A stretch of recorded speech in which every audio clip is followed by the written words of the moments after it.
Okay,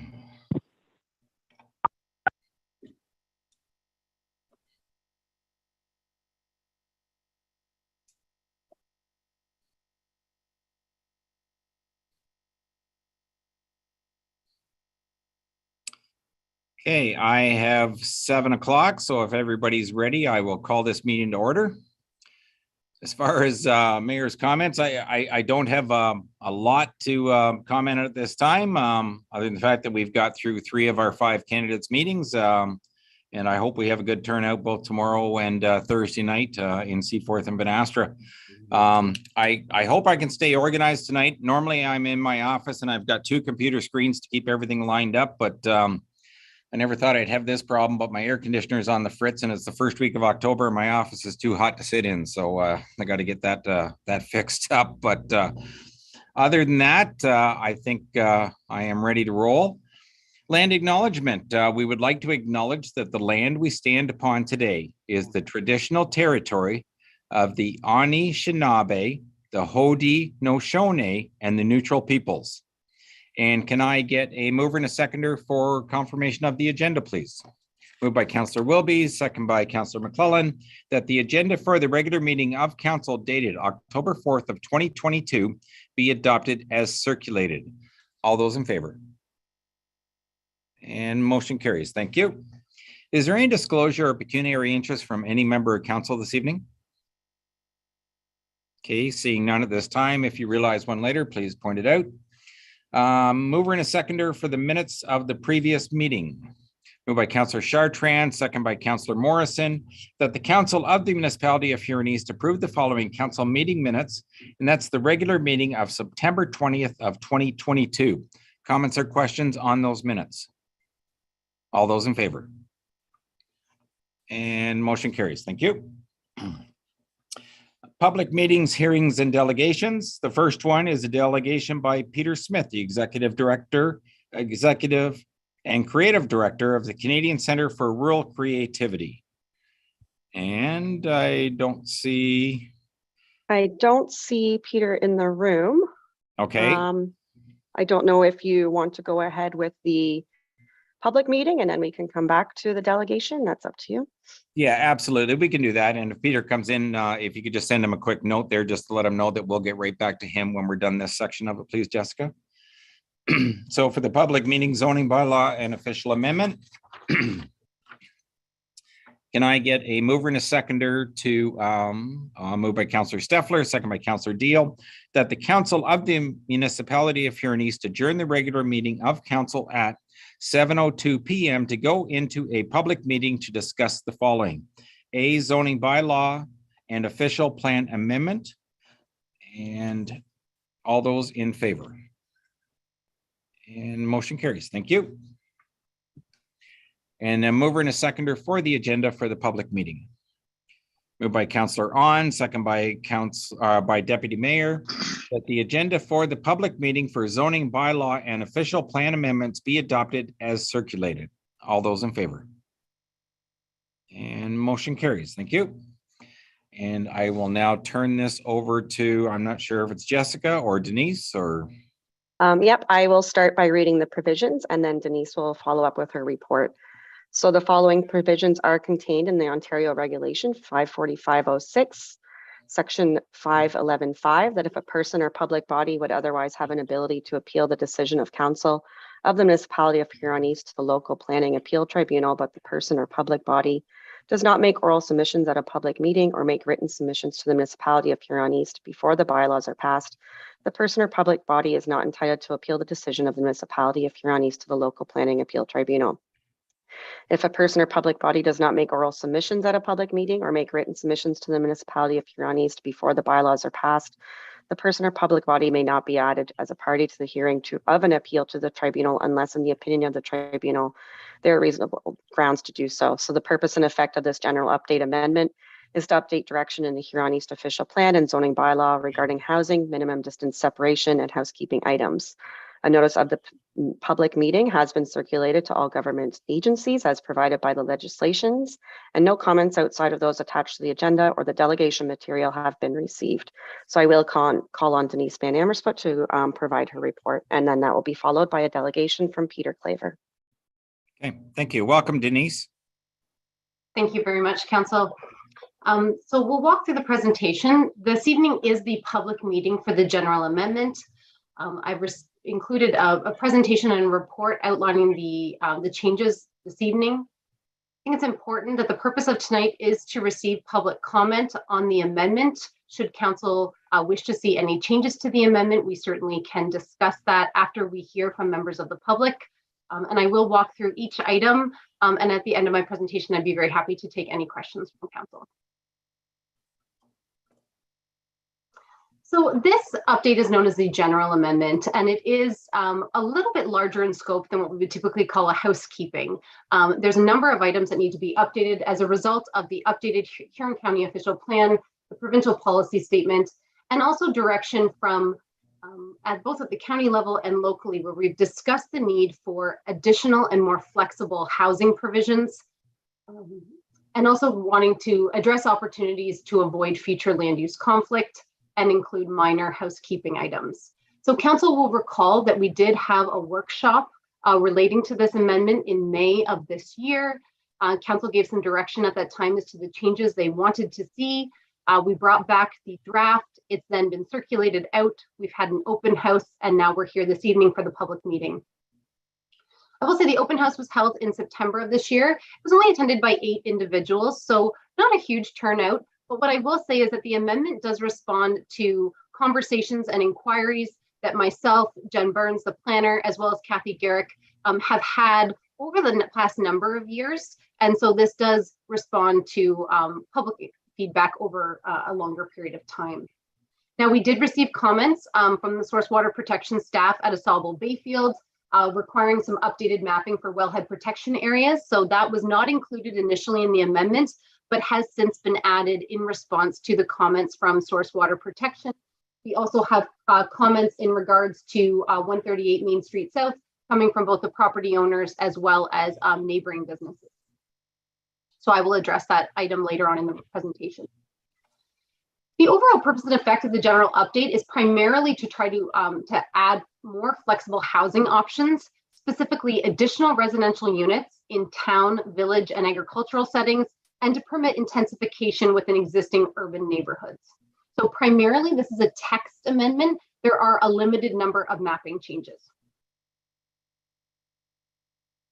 Okay, so we're going to start with agriculture. I'm going to walk through all of the changes that are relevant to each area of the municipality by type, and then I'll move on to the next. So first, additional residential units.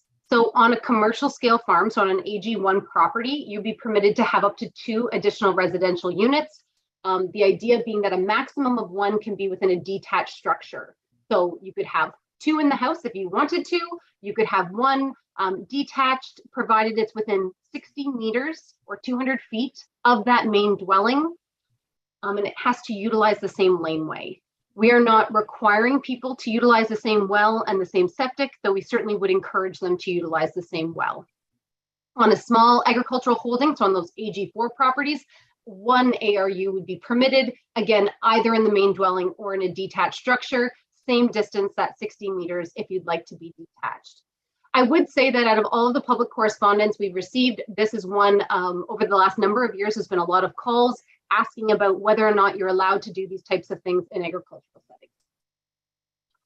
We're clarifying that minimum distance separation is not applicable to either on-farm diversified uses or ag commercial industrial uses. So this was a change to the MDS formula in 2017. Basically with those AG3 uses, these tend to be businesses which are agricultural in nature. And I'll use an example, Marcrest at the north end of Bray. That was an example where we had to do a significant MDS reduction to the turkey barns across the road. And there's been a lot of other examples, if I'm honest, throughout Huron East. And so we've really recognized that trend that we've been reducing MDS in nearly every situation. And so the idea would be that moving forward, it's no longer required. Similar with on-farm diversified uses, what we want to do here is say that we're not requiring MDS to be applied. And so we're encouraging those individuals who have on-farm diversified uses to cluster with the on-farm residents to which MDS would apply. So if you have a home industry, a home occupation, the idea is that you should cluster. We're expanding permissions for on-farm accommodation to allow for farm labor in building types other than a mobile home. We've had several inquiries from individuals who are having a very difficult time accommodating farm labor because there isn't as much housing available in neighboring towns and villages. They're now looking at opportunities to build units on their farm. And so we've opened up some opportunities for them to do so. We've also updated on-farm diversified use policies and provisions, and this reflects a new document that was released by the province in 2018 called Permitted Uses in Prime Agricultural Areas. I have included the provisions here. Generally, this responds to what we've been doing for on-farm diversified uses, but we've made it more clear that site plan approval will be required for large on-farm diversified uses, including those which have events or on-farm tourism type uses. Again, this builds off of an application Huron East had in recent years for a large on-farm diversified use, wherein site plan was a very useful tool. Okay, removal of agricultural limitations on AG4 properties. So council will know this has been coming for some time. As a result of legal proceedings in a neighboring municipality, we are no longer able to limit the amount of livestock on an AG4 property. So we are removing that table in the zoning bylaw that some people might be familiar with that had a relationship between the size of the property and the number of units. That will no longer apply. They are able to establish livestock on AG4 property. So we've introduced zoning framework for that, but also made it clear that you have to meet MDS, including interior and rear yard setbacks for MDS. If I'm honest, on a lot of AG4 properties, because they typically in the range of 3 to 5 acres in size, many won't be able to accommodate a full commercial size barn, but they may be able to accommodate, sort of a large hobby scale barn. And there will be those rare circumstances, I suppose I could say, where you would be able to accommodate a commercial size agricultural barn on an AG4 property. Sorry, this thing keeps, as I'm talking, I'm hitting my screen. There we go. Finally, in the agricultural section, a new sliding scale for accessory buildings. This responds to some trends that we've been seeing in the agricultural area, wherein we've been having very large accessory barns built on, large accessory buildings built on AG4 properties. Currently, what the bylaw says is that you only have to be about 1.5 meters from that property line, which has caused some issues in terms of drainage. The water coming off these very large buildings doesn't even fall on the property. As well, you're not able to sort of maintain or even move around your own building on your own property. So what this does, it introduces a sliding scale. So if you're in and around 100 square feet or 10 square meters, you need to be that 1 meter away. It's a small building, no problem. If you're between that 10 square meters, but less than 100 square meters, and just for council's reference, that would be between 100 square feet and 1,000 square feet, just over 1,000 square feet. Then we ask you to bump it up to 3 meter side yard setback. And if you're over 1,000 square meters, then you're going to bump it up to 5 meters. So again, I don't think it's an onerous requirement by any means. It just creates a bit of a relationship between the size and the setback. For urban, so now we're moving into the urban settlement areas. What we'd like to do here is clarify that in unserviced or privately serviced or partially serviced areas of the municipality, lot creation and or lot intensification is going to be permitted based on guidelines for nitrate at both the provincial and county level. County Council discussed this issue earlier this year, and they made the determination that a contingency bed will no longer be required for new lot creation, but all lots must be sized for a conventional septic system. If after the lot is created, they would like to use a different type of system like a tertiary, that is their choice, but the lot will be sized for conventional. Again, moving forward, what we expect in these privately and partially serviced areas, so areas like, Ethel, Winthrop, Walton, Brucefield, Kippen, the list goes on. Predominant housing form will continue to be single detached. Want to just also keep council in mind, the reason nitrate studies are going to become, basically it's going to be required for every application where there's lot creation in those unserviced areas. This has always been a requirement, but it's been coming up more so in recent years, I think because of the housing situation that we find ourselves in. Again, just want to stress to council, the reason those nitrate studies are so critical is because of the vast variation in hydrogeological conditions as we move across the municipality's geography. So if we look in the north, what you'll notice is a lot of highly vulnerable aquifers, significant groundwater recharge areas, and these areas coincide with gravel deposits. As we look into McKillop, you'll notice sort of those fingers that are in orange. Those are the drumlins, areas where we have higher rates of extraction for gravel, but again, also significant groundwater recharge areas. If we looked into areas like Egmontville or Seaforth, Harper Hay or Egmontville, what you'll see there is we do have some areas that are a bit more wet. And so that's why we want to just make sure that until full servicing can be extended to those areas, that we are taking a more cautious approach. And again, the goal here is to protect the aquifer from cumulative effects from septic systems and nitrates. So in the urban settlement areas, we are making some shifts. We want to permit new forms of housing. We want to permit more intensified forms of housing because we recognize that not only do we need more housing units in our communities, we need different types of housing units that create more access, whether it meets someone's physical, social, or financial needs. So what we're now going to permit in low density is single detached semis, duplex, triplex, fourplex, and converted dwellings. And these areas will generally continue to be 2 stories in height. So that's our low density. Where we're into medium, we're also going to permit, additional residential units in those low density areas.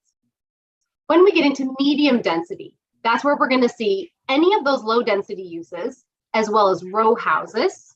So the ones in some of the new developments like Clues or the Pole development in Seaforth, as well as multi-unit buildings not exceeding 3 stories. So again, your existing zoning bylaw maximums for height have been maintained, 11 meters in the medium density, and what you have is 4 stories in high density. I did not change either of those. Finally, when we get into our high density areas, this will consist of multi-unit residential uses, which are generally greater than 3 stories, so they don't have to be. But that's more likely what we're seeing in some of those high density zones. So how have we done this within the bylaw? How are we going to allow for more intense forms? We've reduced interior side yards for all forms other than multi-unit buildings, which are apartments, down to 1.5 meters. We've reduced the lot depth requirements. We've increased lot coverage for row house dwellings, and we've increased the coverage for single detached where the frontage of the lot is 15 meters or less. Please note the minimum lot sizes and the coverages otherwise have not changed. So on a traditional lot, to be able to accommodate something like a fourplex, for example, your lot has to be big enough that you would not exceed the coverage thresholds of 35%, and you'd also have enough room on the lot to accommodate for 1 parking space per unit.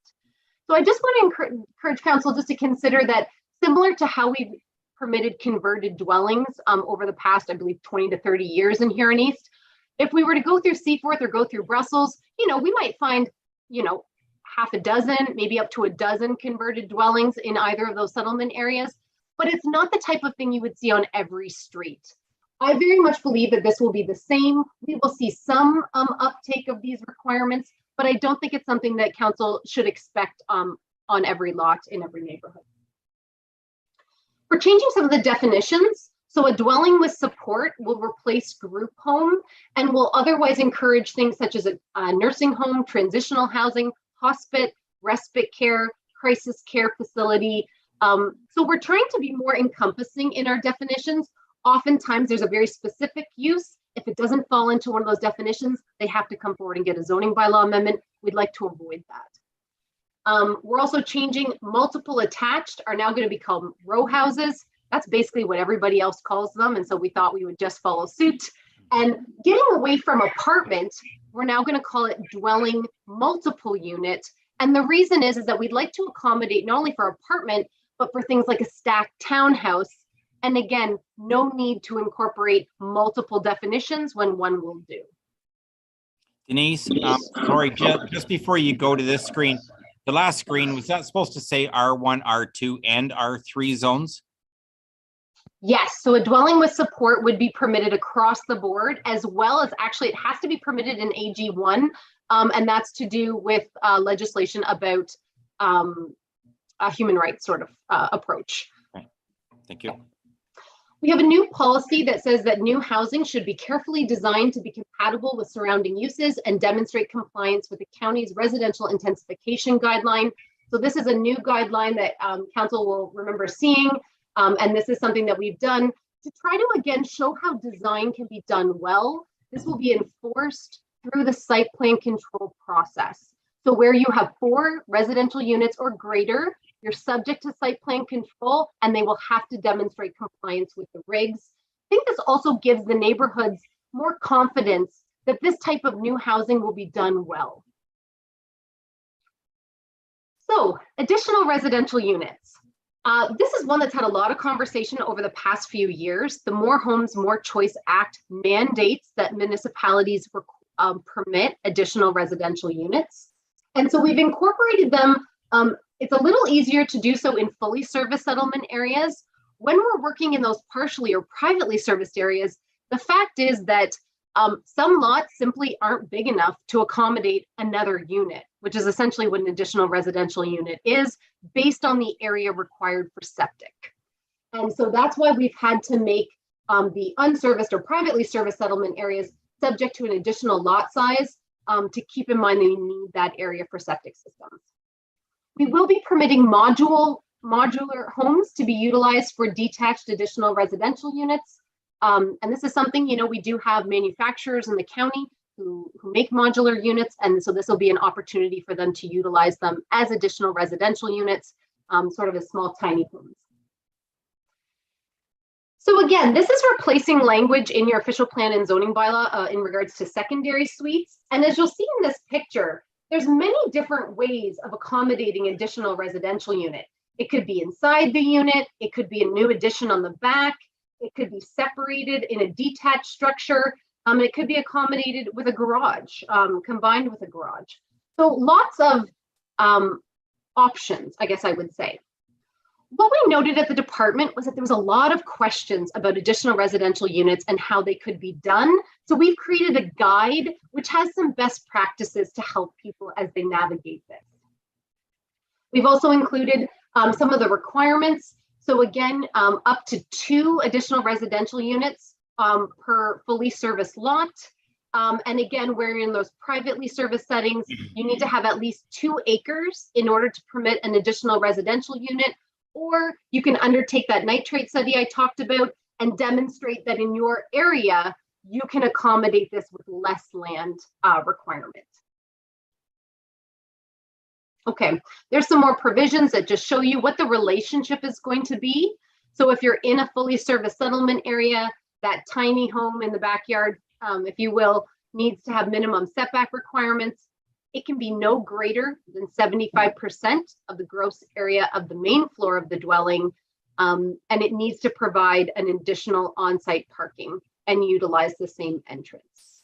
So again, keep in mind, 35% lot coverage. If the house already covers, 25%, and maybe they already have a shed in the backyard, they're not going to have enough room for an additional residential unit. So just keep that in mind. We haven't changed those increased coverages. So council may expect that you may still see some minor variances come across your desk for additional residential units. As a new policy, this will be one that we are monitoring. And so we can make adjustments as time goes on based on what we're seeing and play out in the community.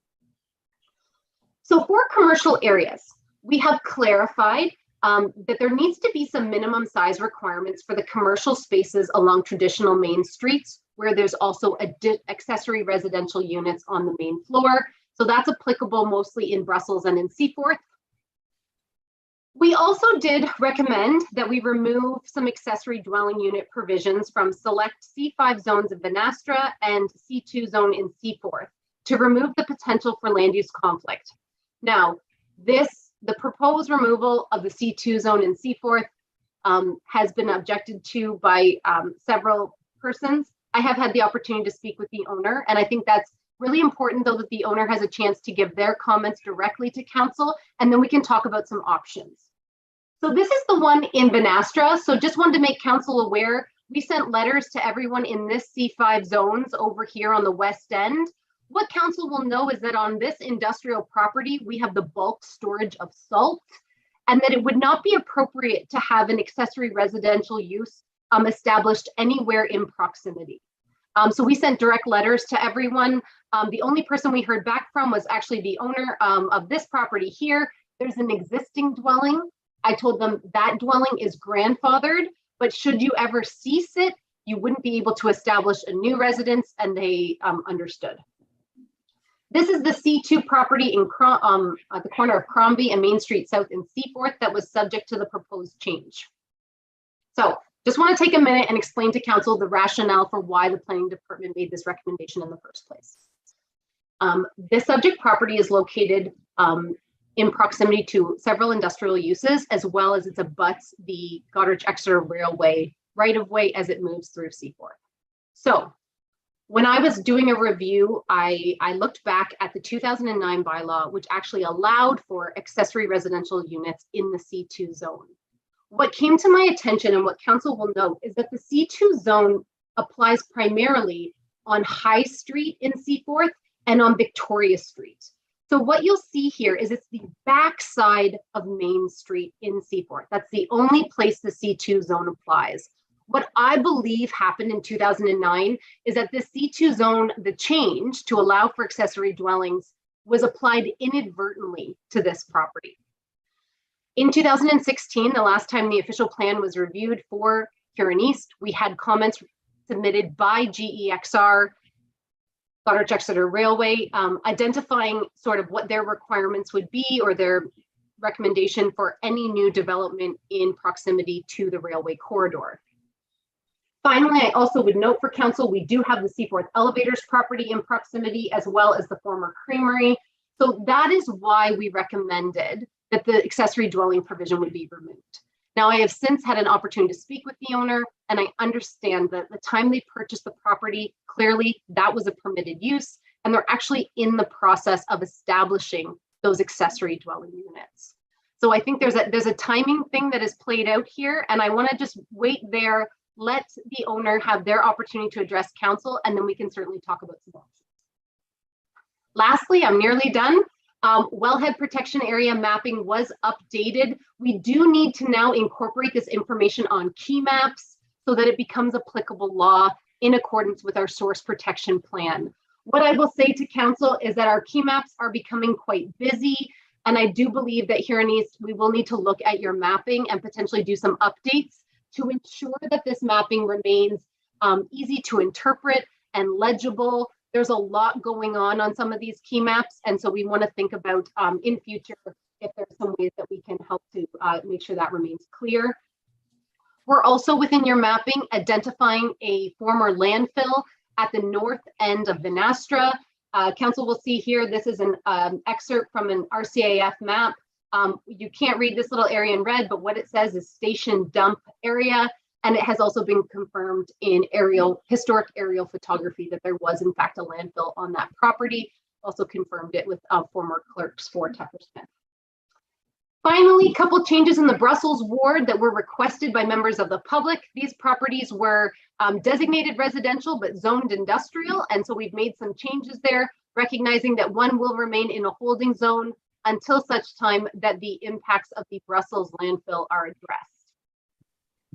So I am recommending tonight, should council feel comfortable, that we would adopt and forward to the County of Huron Official Plan Amendment number 13 and Zoning Bylaw Amendment Z04 of 2022. Now, I do just want to say to council, you're not required to pass it tonight, should there be items that you'd like to see amendment. But from my perspective, based on the comments from the public to date, accepting that one property in Seaforth, there's been no other changes or concerns. Okay, I'm I'm not sure who's on next, but if I can, I'd like to ask Denise a question. And Denise, maybe I'm remembering a wrong part of my report here, but there was one spot where it talked about changing lot coverage from the 35 to 40%. Is that in this portion, or is that in another part of the meeting later this evening?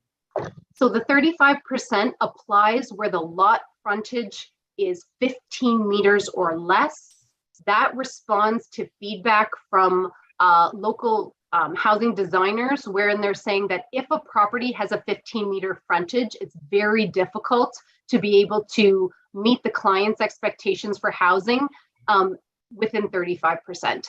The reason for that, in part, is because of our aging demographic. Many individuals want to now design a house that has a bedroom on the main floor. Potentially it has a basement, but they're not looking to build a second story. And so that's why we've allowed for a modest increase to lot coverage, keeping in mind that we didn't want to do it for every lot in traditional neighborhoods because our storm sewer capacity was not designed as such.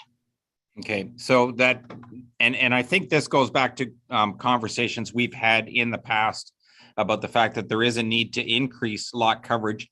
And I fully appreciate your concerns about existing lots that are out there that may not have the drainage, because I know when my piece of property, I wanted it increased. The engineers had to verify that the storm sewer system was adequate to take that extra coverage. At that time, we had also talked about the fact that maybe even 45% was more realistic. So is there any way that we can have something in place so that new developments could automatically fall under that without having to go for a rezoning, where existing developments would have to be reviewed to make sure that there was proper drainage? Mm-hmm. I think if I can say with trends with new plans of subdivision across the county in service settlement areas is that we are seeing across the board higher lot coverages, but they're specific in those new development areas. So most areas that are subject or slated for future residential development will be zoned FD, future development. And at the time that the plan of subdivision comes in, they would also apply for a rezoning. And at that time, we would permit a certain density or certain lot coverage based on the corresponding stormwater management plan. I think a little bit what Mayor McClellan might be requesting, if I understand, is almost a shift towards greenfield zoning, wherein we've pre-zoned new developments. That's not included within this bylaw, but it's certainly something I would be willing to consider for a future amendment. Okay, all right. And I think it's important that if a developer comes along and wants to do something, that they're aware of the fact that when they're doing their plan, provided they've got the proper drainage that's approved by the engineers, that they could rezone the entire parcel all at once without having to do these individual lots one at a time. Absolutely. Okay, thank you. Councillor Chartrand. Are we taking questions and comments now after the presentation? Just the time for it?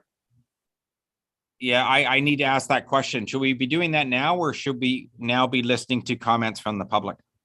I think Mr. Claver should have his opportunity to speak, Mr. Mayor, first.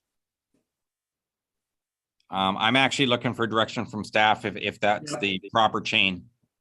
Yeah, I would suggest that the delegation be heard, and then you can have comments to the delegation followed by comments to staff and then any general public that might be in the room. At this point, there are no other public members in the room, so it's just a delegation from Peter Claver. Okay, thank you. Pete, okay, thank you. Welcome, and your son, and you have the floor, so please share your concerns. Can you hear me okay? I can. Okay. Good evening, Mr. Mayor and Huron East Municipal Council. For those who don't know me, I'm Pete Claver, my son Brad. I've requested to speak this evening in regard to the planning and development's intent to change the zoning on my property at 138 Main Street South.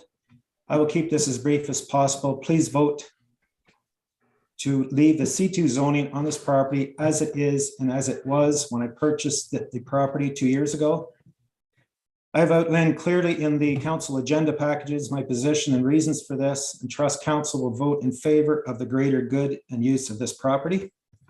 I will extend a little bit for the councillors who are not from Seaforth here. I know the local guys know what we're talking about, the property and that, but just to speak a little bit about the property, the surrounding adjoining properties to this, to the north is the Bethel Bible Church. To the west, directly to the west across Main Street is Lawn Bowling Lanes and the Legion, Seaforth Legion.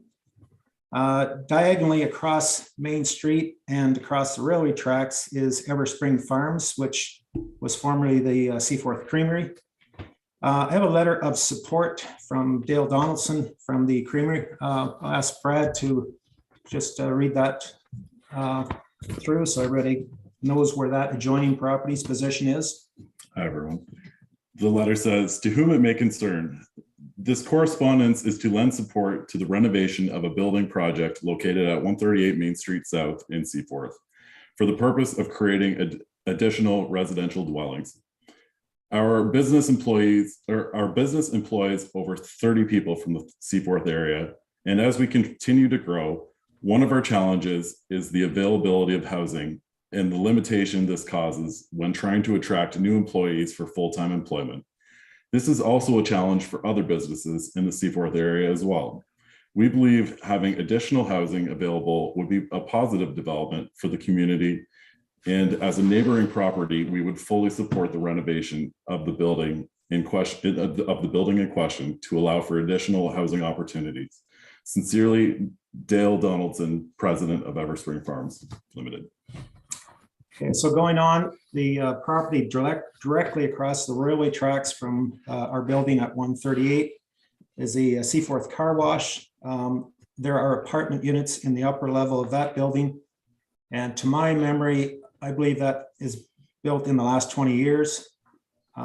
Miss Denise made references to distances that the railway had commented on in 2016.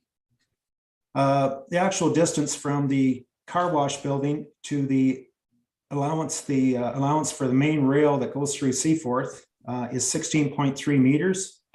From that same main railway to the edge of my building is 31.7 meters. Now there are two additional tracks there, one next to the car wash property that is not in use, and there is one on the north side of the tracks next to the property that I own that services the elevator, which is very seldomly used. And it is 25 meters from that lesser used track to the edge of the building. So the distance is not a whole lot different than what the railway was commenting on would be the proper distance. The remaining property that adjoins there is the Seaforth Elevators, owned by Jason Out and his brothers. I've personally spoken with Jason Out, and he does not have an issue with apartments being put into that 138 property. I want to stress as well, this is a rental property. It will be retained in ownership by myself and my son. The potential tenants moving in there, there's concern from development of noise about the train or possibly from the elevator setup. People moving into this apartment will be fully aware that these things are in the area. For the most part, people that are renting these apartments will be working through the day, so I don't think the noise is going to be something they're worried about anyway when they're at work. And if it comes to a point where they're not happy with the surroundings because it's too noisy, they have the option to move out. I do not see a position where a tenant is going to take on a local property owner because of a noise or whatever issue. I personally don't see how there's going to be any issues. There's a lot more noise from the numerous trucks that go through Main Street Seaforth, as well as the high-powered pickup trucks that everybody seems to like to rip around with. At any rate, I said I'd keep this short. One other thing, there's a letter of support from Steve Foreman, who has 3 large farm setups south of town here. It's in your agenda package. If you want to read his letter, it's a lengthy letter. I won't bore you with that now. but he employs 20 people. He had called me in the spring, wondering if we could come up to some sort of agreement that I could help house some of his employees. As we've heard from Denise earlier on, there is a need for housing. I think this is a perfect opportunity to put some additional housing affordable into town without having to break new ground and leave a property on Main Street sitting vacant. Anyway, I think that's about all I have to say. I would appreciate council's support in voting to have this left as a C2 zoning so that I can, or that we can, put apartments in this building. That's all I've got. If you have any questions, I'm happy to answer any questions. Do you have anything, Brad? Yeah, I have something to say very quickly as well. Hi, everyone. Thanks for letting us speak tonight. My name is Brad Claver. I moved here with my family this year to work on this project. I'm transitioning my career and have invested a lot of money in this property. Prior to making any of these significant life changes, we consulted the zoning bylaws, the definitive set of rules where the municipality states the permitted uses of a property. The decision to purchase this building was contingent on the permitted uses communicated by the municipality through these bylaws, and it is my hope that we'll be allowed to proceed with this project as we had planned. Otherwise, we'd be faced with a severe financial loss. I currently live across from the Chevrolet dealership in Seaforth, right near the main intersection, and at night, cars with modified mufflers, transport trucks will pull up to the light, and their engines are very loud when the light goes green, and it can be at any time of night. And in spite of this, I'm grateful for the choice to live here and that it was my choice to make. And I think that most people would appreciate the choice to live where they want without someone revoking that decision from them. When I listened to Denise's presentation, it seems like the theme is that there needs to be more housing. And I think this is the answer. And we want to do it. We want to do it safely and responsibly. And we want to house more families that live, work, and support local businesses in Seaforth. Thanks a lot. Thank you very much for that presentation. And I will turn this over to council at this point. And who would like to go first? Councillor Chartrand. Yes, I totally disagree with changing the C2 zone on this property. It goes against everything that we've been talking about in our planning and economical development, where we want to try to have housing, high density or medium density housing. The Clavers own a number of buildings downtown. They're not derelict landlords. They keep all their buildings up on Main Street very well, and all their buildings are full. And when they purchased this property, it was zoned as C2, and their full intention was to have apartments and keep the commercial area out front. To pull the rug underneath them now after they've made the investment, I think is wrong. I think we can settle this by either a site plan agreement or slash in their leasing when they lease the buildings out, to make sure that the people are aware of the potential noise that could happen. I mean, the train goes by there at a most twice a day. Very similar to what we did at I guess it was the Agrimark in Brussels, where we included something in the site plan agreement. But my position is I will not vote to change this C2 to anything else than what it was intended to when the people bought the property. Councillor Ron is next. Just to the Clavers, what is your timeline?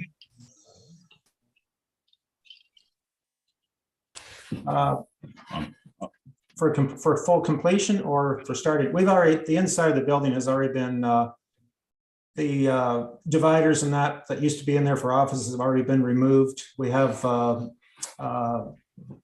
plans submitted that we're waiting to have approved at the building official's office. Hopefully to have it completed by spring, like fully completed. Okay. Councillor Steffler.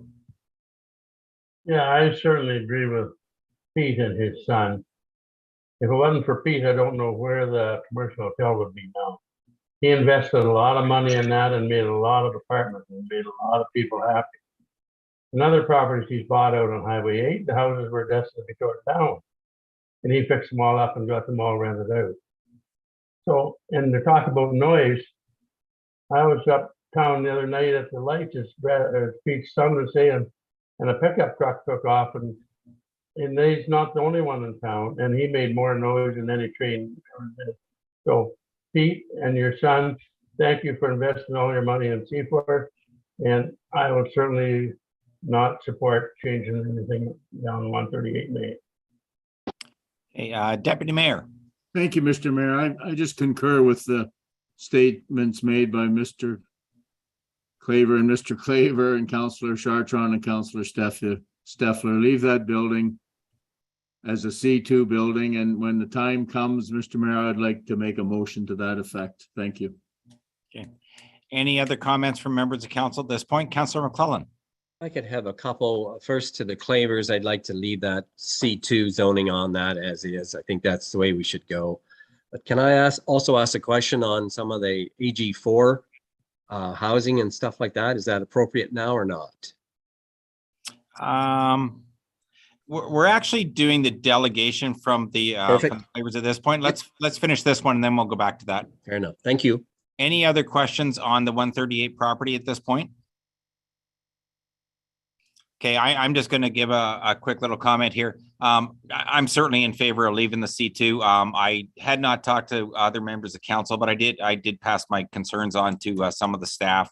And certainly one of the biggest points for me was the fact that it was zoned differently when it was purchased, and that the intent was to go ahead with this type of construction. So it would really seem improper for the municipality to pull the feet out from under them after they've already purchased the building.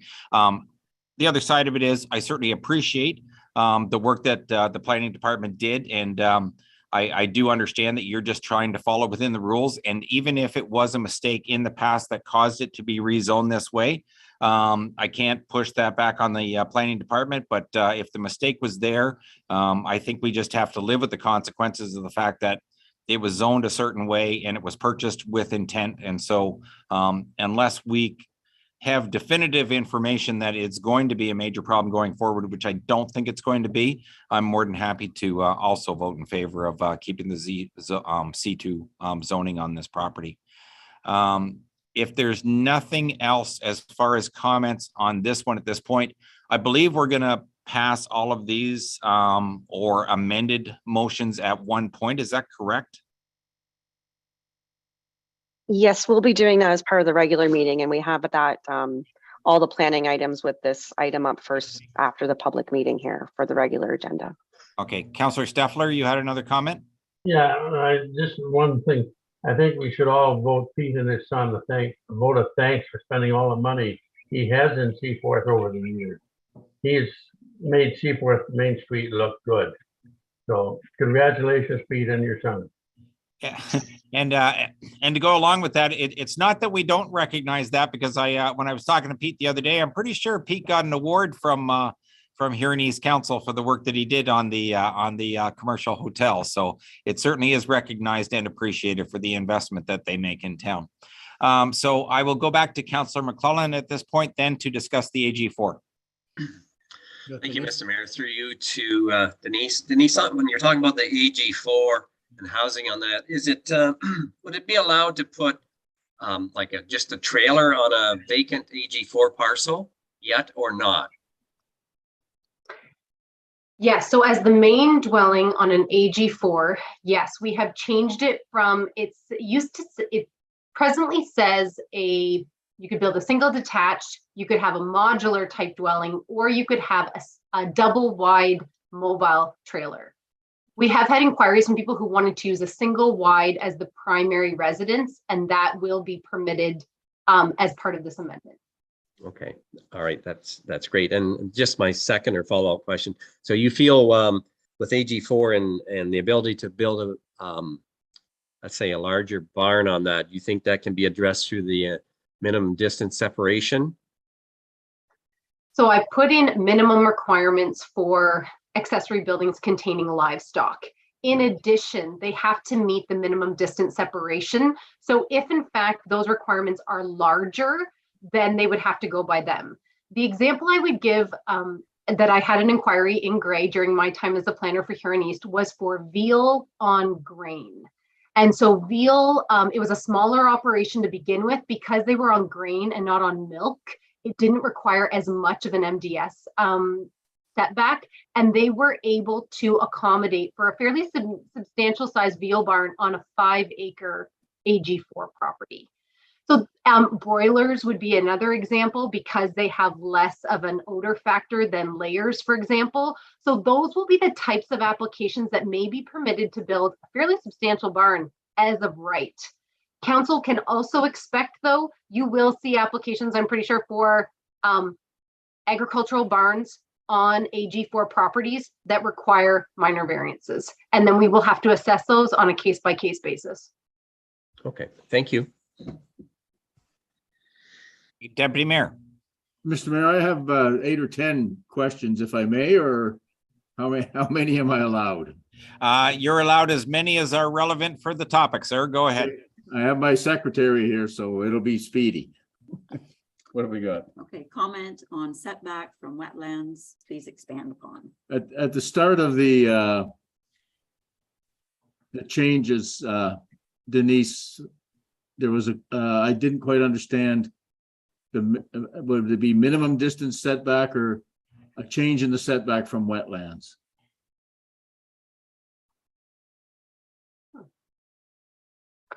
I don't believe there was any change that referred to a wetland. I'm going to have Jen just double check the bylaw for me to see if she can find that reference. Okay. Yeah, I think that was potentially in the official plan where we moved locally significant wetland to the 120 or the 50 meter setback from the 120. You reduced it to 50? Correct. Why? From 120 for locally significant. There's a change in that table, Denise. Just give me 1 sec. I'll try and find it on here.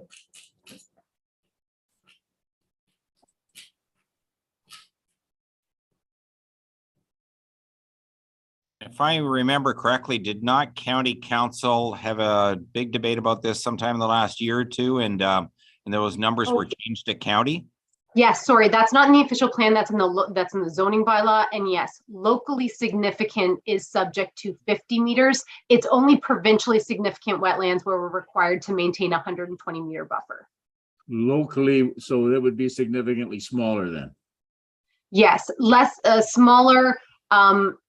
If I think of Huron East, it's gray would be, I believe, the only area that has any provincially significant wetlands. There might be some smaller pockets, but it's essentially in gray where we have it in Huron East. Okay, thank you. Parking for home-based businesses. If the business has employees, you're going to take over. Yeah, okay. If we have a hairdresser in a home or a plumber working out of their home, what about parking spots for clients and employees besides the street? Okay, so a couple different questions there. So one, a home occupation is only to employ the person who works there. So the idea is that only the additional parking would be required for your clients. So if, for example, you're a hairdresser, you would have an additional parking space for your client, but you would not otherwise have employees. If it's a home industry, it's not permitted in an urban settlement area, but rather is permitted out in an agricultural setting. So if you have a business such as a plumber, so maybe there's a couple employees, they arrive at the property in the morning and they leave together in vans to go out to site. Yes, then, I mean, you would have to provide as many parking spaces as is reasonably required. There's no, I don't think, a minimum for home industry. But so on street wouldn't apply though. They'd have to supply their own. I don't want to say that someone couldn't use on street. Like if somebody was having someone to cut hair and let's say you had 2 clients show up and one ended up parking on the street so they didn't block somebody else in, that would be allowed. Okay, thank you. Changes from 68 to 72. Please go over them. Did not understand the mention 50 meters, 7 meter step. Oh, you got that? Okay, yeah, the number 68, 69, 70. Could you go over those, please? I wasn't clear on some of them. The main one was the 7 meters depth on commercial Main Street. Yes, so that one was actually amended. I'm going to let Jen speak to that one. What we're looking at there is we want to have, so what's been happening with some of the commercial businesses, primarily in the Brussels ward, was that we're having the conversion of the main floors over to residential units, and they weren't leaving very much room at the front to accommodate a commercial use. So what we had come up with was it would be a 7 meters depth essentially within the building. The feedback from staff, specifically the chief building official, was that it would also be nice to have a minimum square area that has to be maintained at the front for a commercial purpose. So that's what's been changed within the bylaw.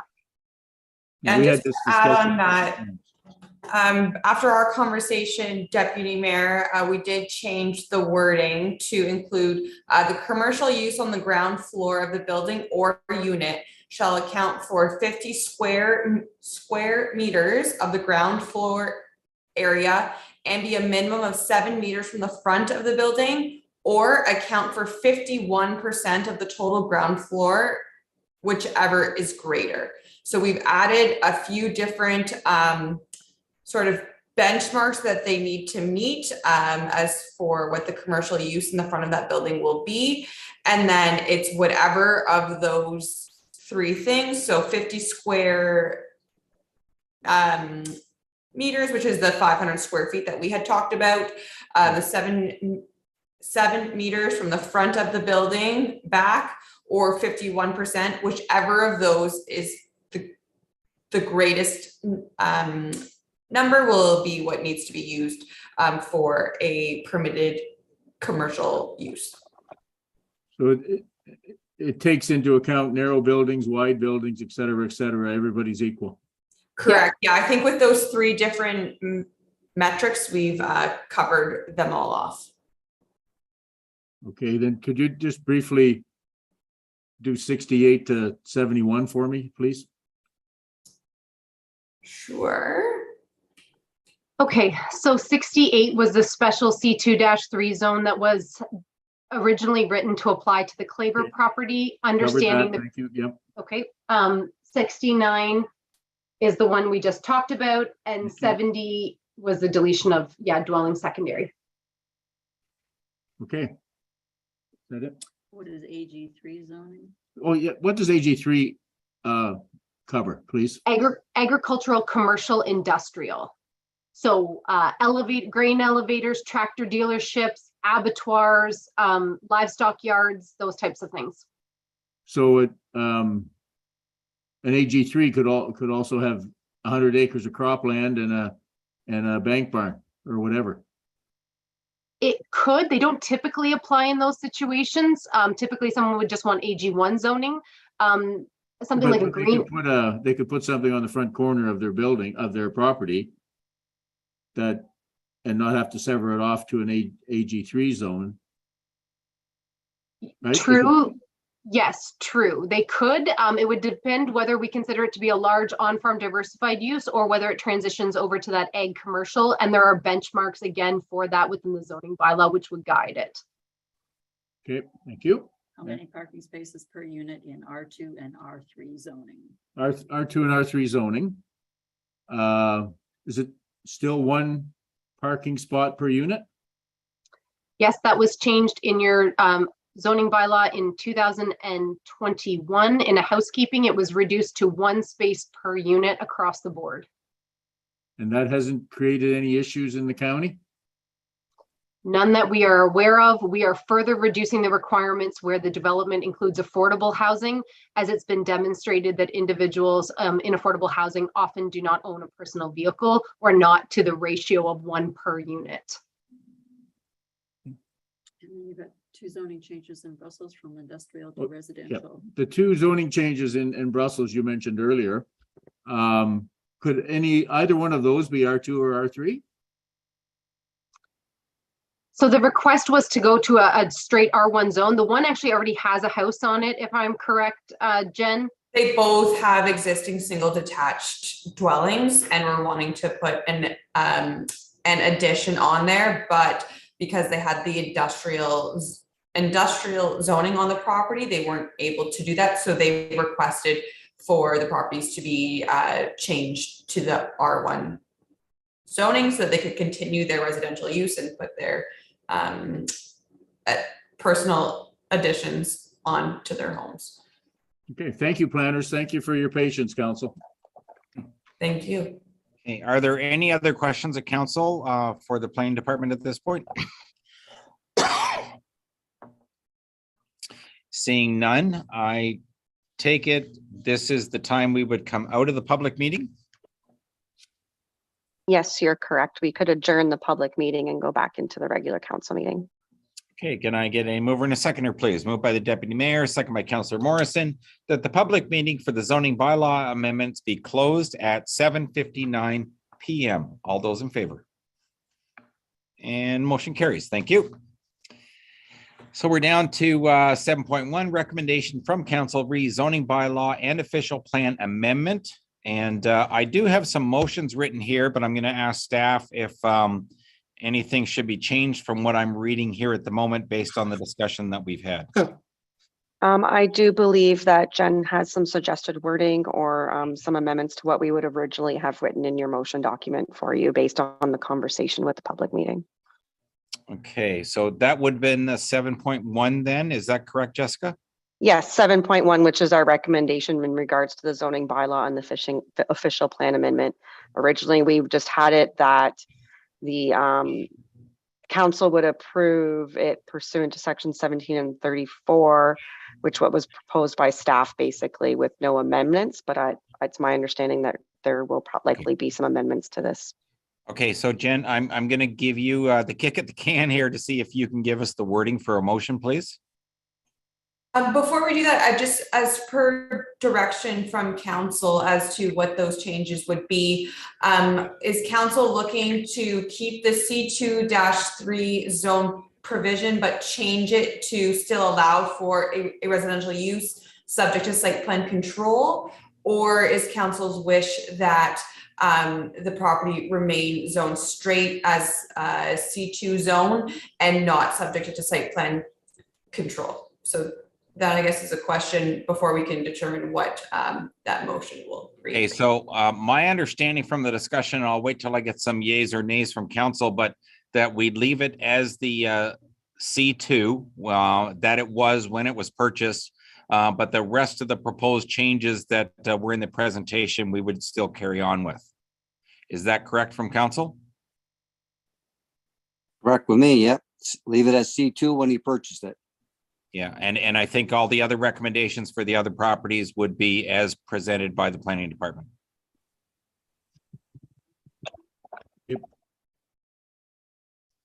Okay, perfect. I have a second here. I believe Councillor Stepler has a question too. Oh, go ahead, Joe. Yeah, like this, we're going to support Pete, right? That's correct. We're not changing it.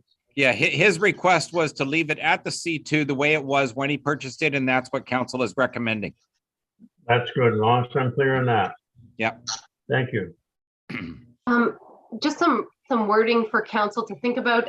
So the recommendation be that the official plan amendment be adopted and forwarded to the County of Huron for approval, and that zoning bylaw amendment Z0422 be approved pursuant to section 3417. And that's when we talk about minor changes being made after the public meeting, and that the bylaw be passed with the removal of the proposed C2-3 zone. Correct. I would say that is the will of council at this point. Can I have a mover and a seconder, please? Moved by Councillor Chartrand, second by Councillor Steffler.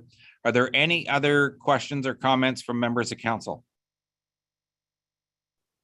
And all those in favor? And motion carries. Thank you. Sorry, with your indulgence, Chair, one further motion in regards to the effect of public and agency comments. I did take the liberty of creating a potential motion anticipating, based on the discussion here this evening, was that public comments were received on the issue of C2 zoning impacting 138 Main Street South and Seaforth. The comments were addressed through changes to the text of the amendment. In fact, changes were addressed through the removal of the proposed amendment. and that then comments were received from agencies on the issue of compliance with source water protection plan and specifically wellhead protection mapping. Those comments were addressed through updates to the official plan and zoning mapping. Okay. Do we do this the same as we do it at the county where it's like 5A and 3C or whatever? Do you have numbers or? So you can just pass what I've written here, or I suppose, yeah, it would be best to just do it as per this motion here.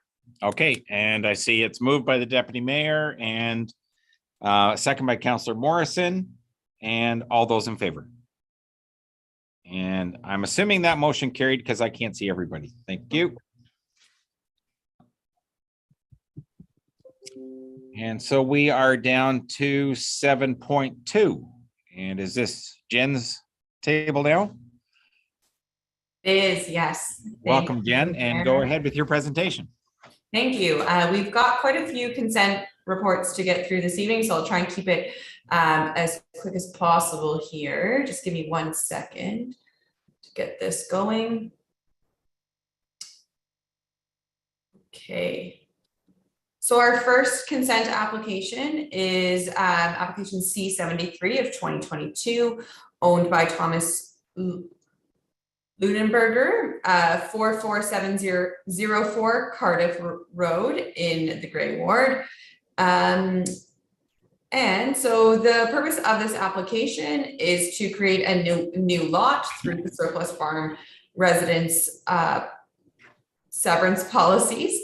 The land that is being severed, which is outlined in red, is 167 acres of vacant farmland and also contains some natural environment features.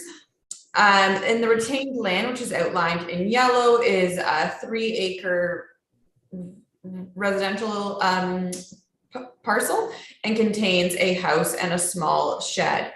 Now, it was at the applicant's request that the land that is being severed be considered the vacant farmland, whereas generally speaking, we do require, or we often see that the house portion is considered the severed and the retained is the farmland.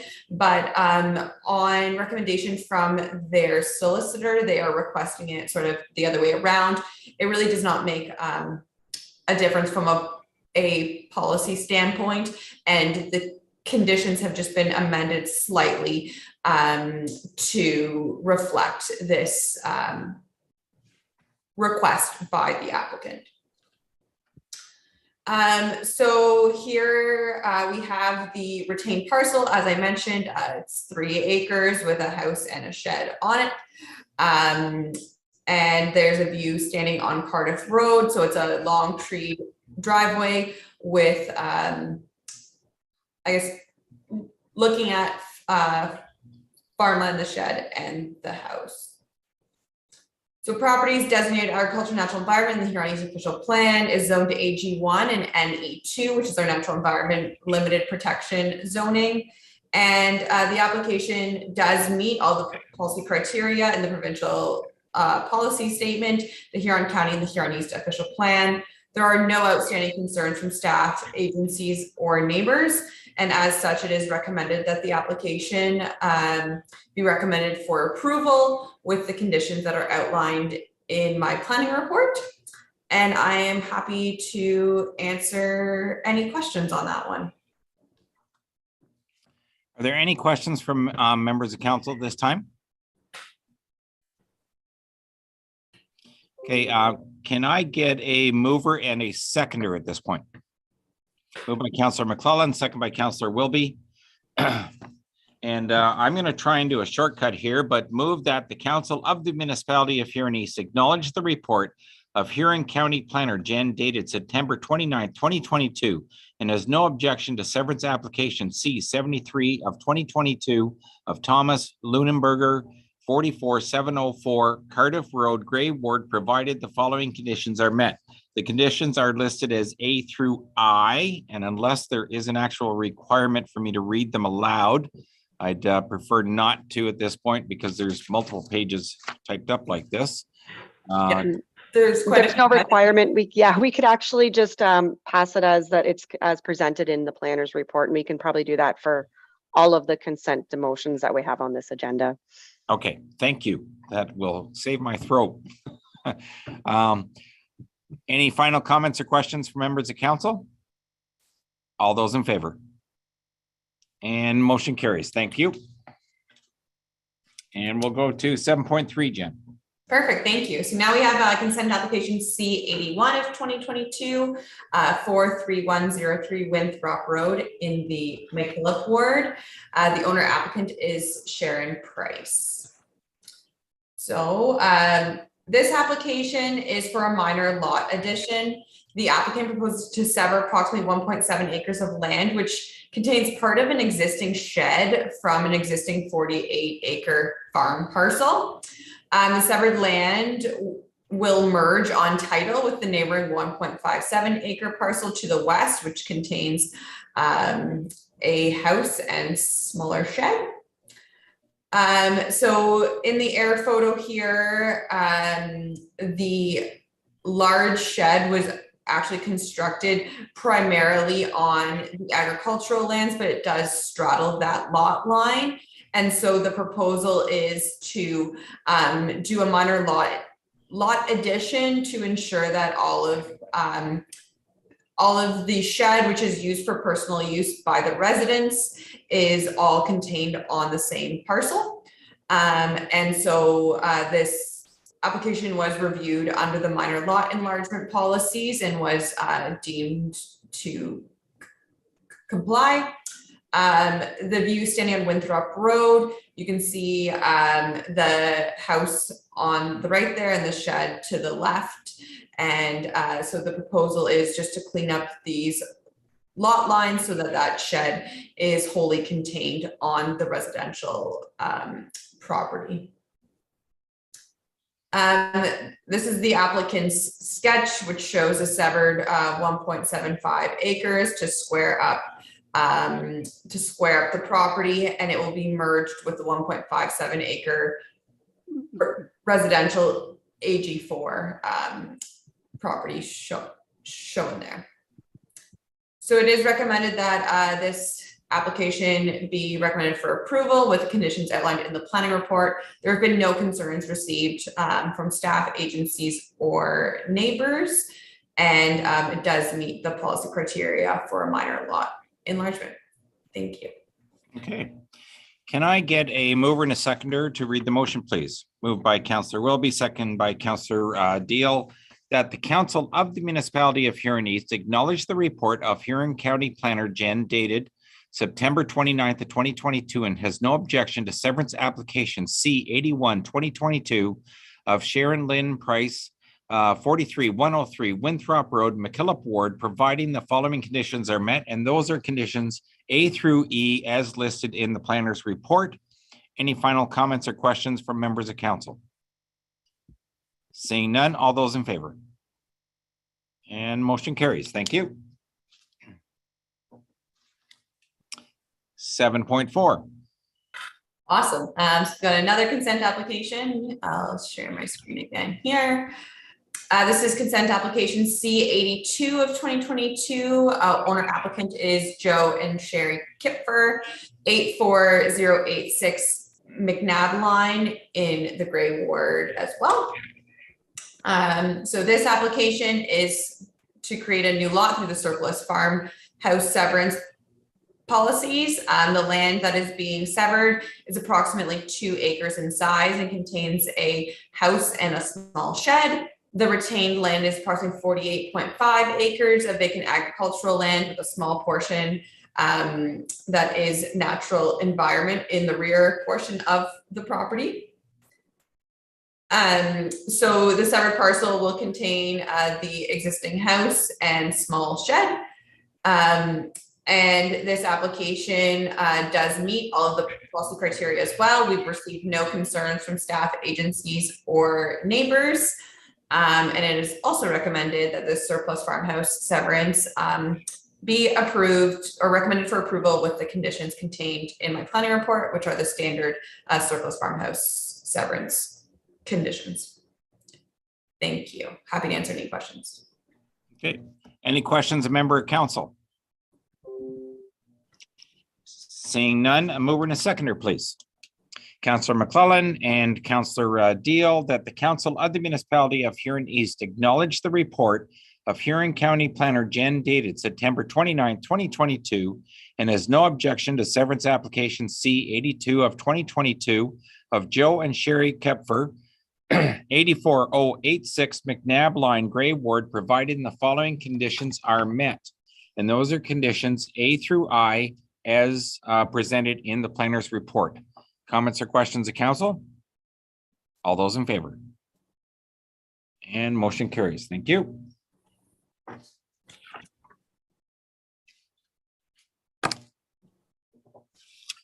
And down to 7.5. Awesome, thank you. I think this is our last one for tonight.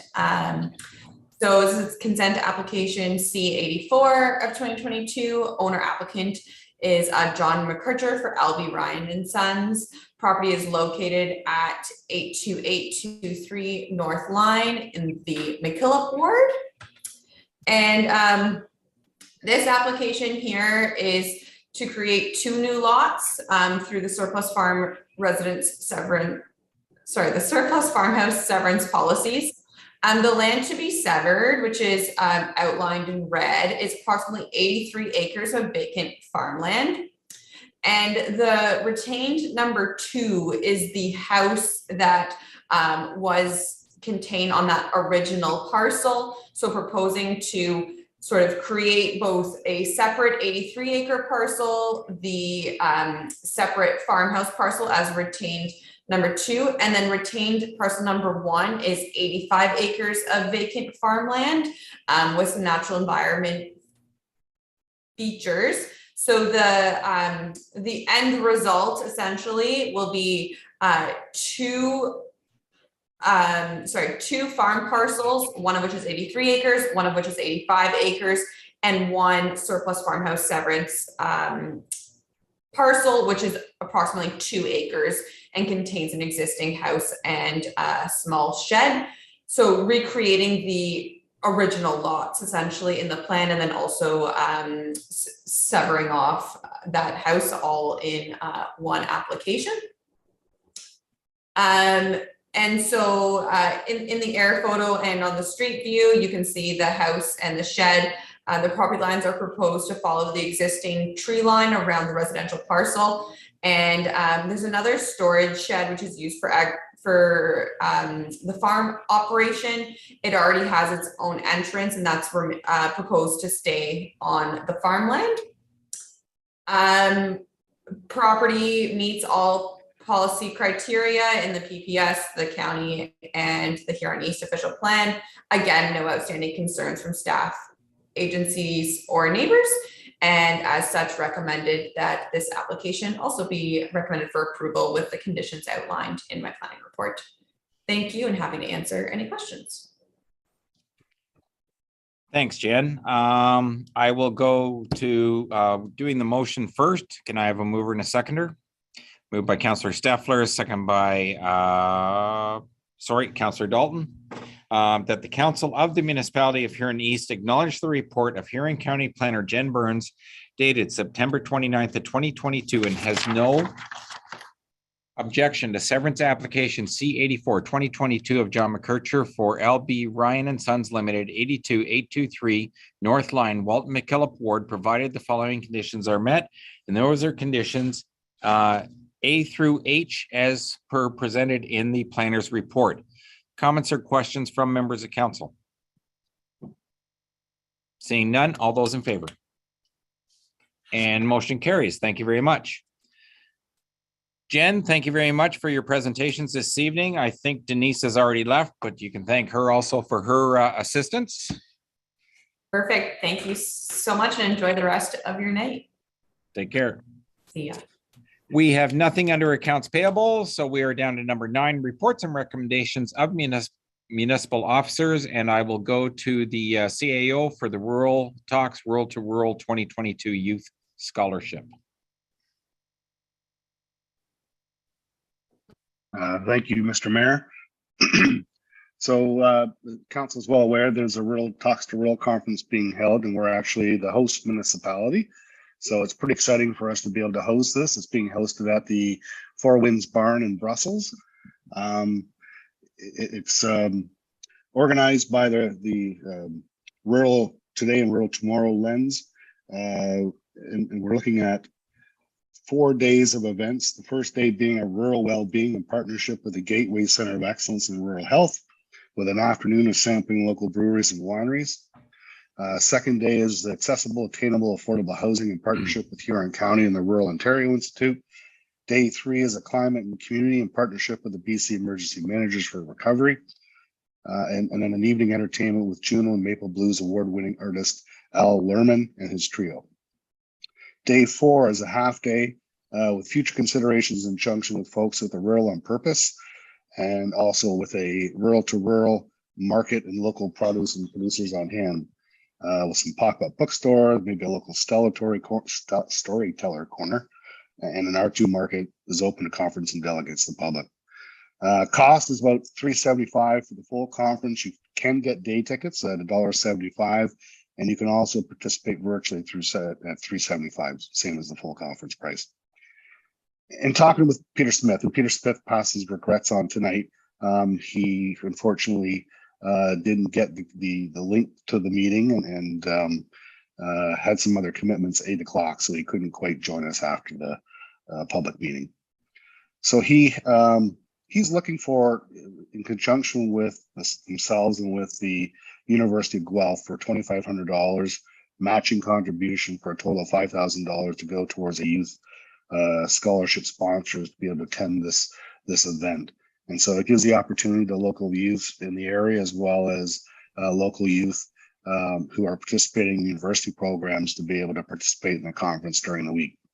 And so that $2,500 would go towards upwards to about 50 scholarships to be available at the event. And it's typically, 15 individuals, pardon me, not 50. And it's going to be focusing on age 15 to 25. So perfect market group. What I like about this approach here is that it's going to introduce some people into some of the issues that are surrounding municipal governance. And quite frankly, we need to attract and interest youth in municipal governance throughout across the board to be able to provide future leaders for our municipalities and staffing. So I think this is a good investment for the municipality, and I'm just looking for council to support the recommendation. In terms of the cost, it can be drawn from our economic development fund. We've got sufficient funds within there, and I think the expenditure is appropriate for that purpose. Any questions from council? I'll be happy to answer them. Any comments from council at this time? Deputy Mayor. Thank you, Mr. Mayor. I attended this R2R, the first one they had in Blythe several years ago, and it was an amazing conference, probably one of the better ones I've been to in my term as a councillor. And I would strongly recommend councillors look into going to it. And the idea of sponsoring youth is a great idea as well. And I'd be willing to move that we use the economic development money for that purpose. Thank you. Okay, I have a mover. Do I have a seconder? Second by Councillor Chartrand. Any other comments from members of council? I do want to comment also, like the deputy mayor, I did attend the very first year that they did it. They did it in Blythe. I'm really happy to see that it's in Huron East this year, and using some of our facilities. I did think it was a great conference, and I knew they drew a lot of people from a wide range of areas, and it wasn't even just from Ontario the first year. So it was well received. I do not remember which session it is. I cannot attend the whole thing because I'm hopefully moving that week, and been waiting for that one. But there will be one session later in the week I will be attending, and I don't know if this one's even going to cost us, and I'll find out maybe tomorrow. But there is a session being put on through the Economic Development Committee at the county, and they're bringing someone in. And it's to talk about how to, and I forget the title, and maybe the CAO can even remind me here, but it's something about how to have strong conversation without being confrontational or something along that line. And I don't remember exactly how it's worded, but it's maybe a good thing for all people in political positions to have the knack of. But if there's an opportunity to attend that one, I'm certainly going to. And if anybody else wants to, I'd recommend it. Go ahead, Councillor Chartrand. Oh, okay. Was I even close with the name there, Brad? Well, you put me on the spot there because I can't quite remember the name, but you got close enough. You got the gist of it. Yeah. And that's Okay. actually a separate session that's being held on, I think it's Friday morning or Friday afternoon. I can't remember. Yeah. I can certainly circulate up the details there to council. And I will try and get confirmation tomorrow, because I think the Economic Development Department was actually paying for the session. So I think they were allowed to fill the room with as many people as they wanted. So I'll try and get information back that you could share with council tomorrow after county council's meeting. So thank you. Any other final comments or questions? All those in favor of the motion? And motion carries. Thank you. 9.2. Yes, this is the Huron East Seaport Community Development Trust land transfer agreement. So I'll kind of go right from the get-go. So just for the public's interest in this one. So the trust back several years ago, back around 2000, say 6, 7, 8, actually constructed a community access center there, operation building, and ran that for several years. And then around 2008, the Seaforth and Huron East wanted to invest in a family health team building, and they worked in partnership with the trust to construct that building on that property. And we subsequently kind of worked with the Seaforth Trust in terms of that partnership. So there's an agreement established back in 2008. The land was in its entirety was transferred to Huron East. And it's at the point in time now, because the CCAC building is no longer occupied by that entity and is sitting vacant, that the trust wants to have a little bit more flexibility in being able to determine the disposition of that building, whether they continue to lease it or whether they explore options of selling the property. And so there's the agreement here is basically a memorandum of understanding and agreement between the two bodies to sever the lands in accordance with the illustration on figure 1, I believe it is, to separate those lands. And then also part of that request, in consideration of some of the issues associated with the property, because we have common shared services, we have a common shared stormwater system, parking and access. The conditions of the agreement were established to include appropriate number of funds for to resurface the entranceway in the parking lot be set aside, and at the request of the trust, there was a provision put in there to make sure that that money, if it was provided, let's say today, that at that point in time, until we use it, that money would gain interest and be used to offset the cost. Any surplus amount of that $50,000 funds would then be available to give back to the trust if it's not needed to resurface the parking lot. It also includes easement provisions there with respect to water, storm, sewer, the parking and the access, and then talks about each being solely responsible for their own maintenance. In terms of the parking lot, the municipality would just assume maintenance and operation of that, and then cost share that accordingly with the trust. It just makes it simpler and cleaner. The other piece, I think, is there's in a separate agreement, there was a debenture agreement with the trust that originally started out a 30-year debenture of $250,000.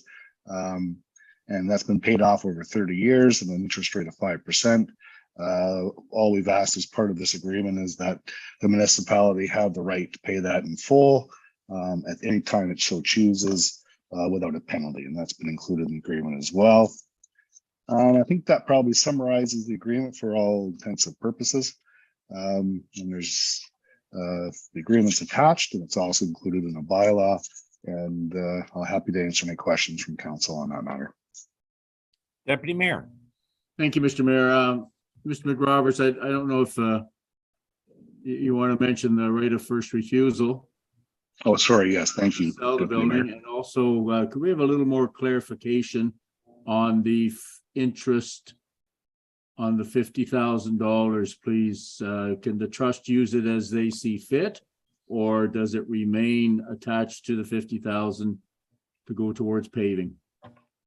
Yeah, sure, absolutely. So thank you for bringing that to my attention. I did miss that one point. There is also in the agreement, the municipality of Huron East has the rights of first rights of refusal to purchase the property if and such an offer comes through to the trust to be able to sell the land. So that's in our best interest. And in terms of the question of the interest on the $50,000, that would remain as sort of like a separate funding account that would gain interest over the time period. So if, let's say, for example, it was 3 years and those funds were invested at a high yield interest account, let's say it got 4%, then that 4% of interest would be accumulated on the fund and be put towards any cost as a part of our agreement. If, for example, the share of the trust cost for resurfacing the parking lot was less than that amount with interest, then that money would be returned back to the trust. Thank you. Any other questions of council at this time? Okay, so can I get a mover and a seconder for the motion, please? Moved by Councillor Chartrand, second by Councillor Steffler, that the council of the municipality of Huron East consider a bylaw to authorize the mayor and clerk to execute a memorandum of agreement between the trustees of the Huron East Seaforth Community Development Trust and the corporation of the municipality of Huron East regarding the transfer of property known as the former Community Care Access Center, CCAC building and surrounding lands. Any final comments or questions? All those in favor? And motion carries. Thank you. 9.3, employee handbook modification. Thank you, Mr. Mayor. So this report's a bit of some housekeeping. Council's aware of the fact that we've kind of accelerated or moved up our budgeting process. This year, of course, being an exception because of the election. But typically September, right about now, we'd be getting budgets prepared and ready for council to review and approve either by the end of the year or as early as January of the following year for the subsequent budget year.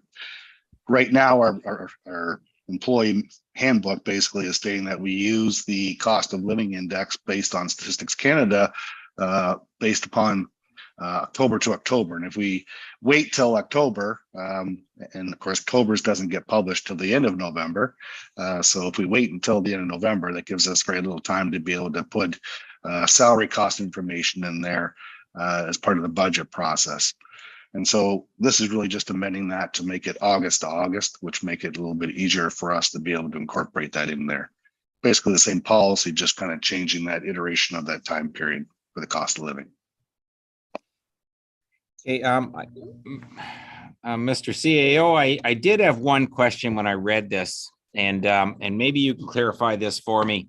So if we do it October to October, last October, when we got the number that we used for determining the salary increase for the employees, as the year went on last year, the inflation rate went higher basically almost every month. And certainly a large part of that was the cost of fuel was causing that.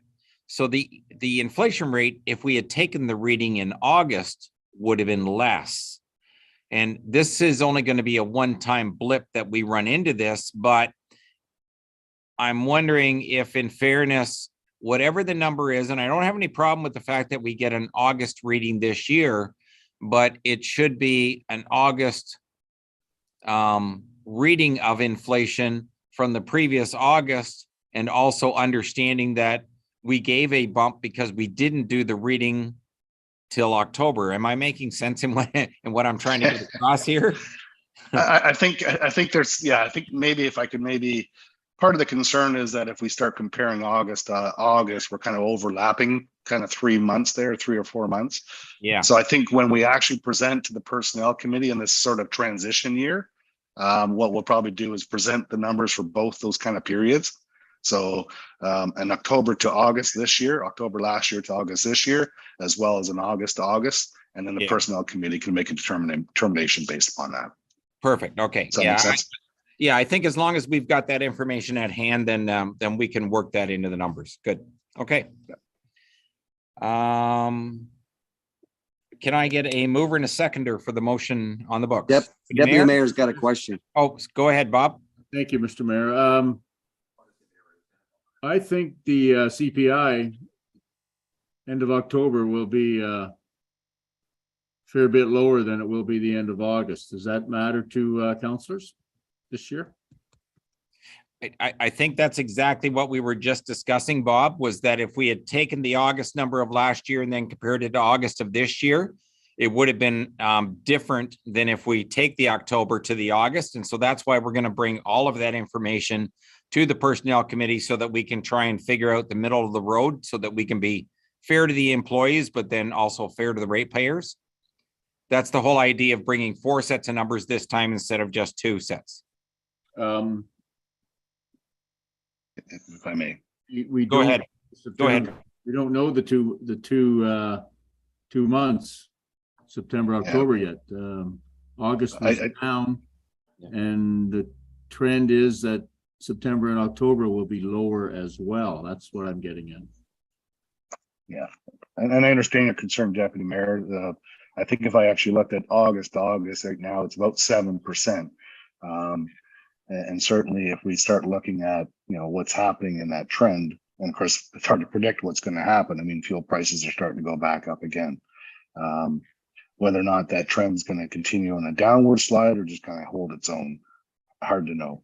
But I do understand what your concern is, that, we'll be, I guess, kind of leaning or biasing on a bit on the high side because we're looking at that peak when inflation was at the highest, basically right in that interim period of sort of October to August, if you want to say. So I think all it really does is this policy just let the council know that the personnel committee has the authority to approve up to that point. I think in the end of the day, I think the personnel committee and council is going to have to make some tough choices when it comes to compensation, being respectful of what the inflationary pressures are, both from a staff perspective, but also from a ratepayer's perspective as well. Yeah, so I certainly understand, and I think that was the point I was trying to make, Bob, is that going forward, we can do August to August, and it's going to be fair according to the system we always had. This time around, we're going to have to look at more than just the October and August numbers, follow the trend, and take our best guess at what we think is the right number to move ahead. Yeah. But at the end of the day, even when the personnel committee comes back with a recommendation, there's opportunity for council to discuss it at that point and explain how we got to the number we get to. Yeah. Okay. Yep. Thank you. Yes. Can I get a mover and a seconder, please? Moved by Councillor Steffler, second by Councillor McClellan, that the council of the municipality of Huron East approve the amendment to the municipality of Huron East employee handbook E.2 pay grid as presented. All those in favor? And motion carries. Thank you. 9.4 building maintenance report. Always a lengthy and entertaining set of documents. Any questions from any members of council? And I'm not sure what would be the appropriate way to do this. I'm going to say Huron East Council kind of went out and did something a little bit different when we hired John to do this. And I'm going to say it was one of the smartest moves this council ever did, because we've got a handyman that takes care of so many things around the municipality.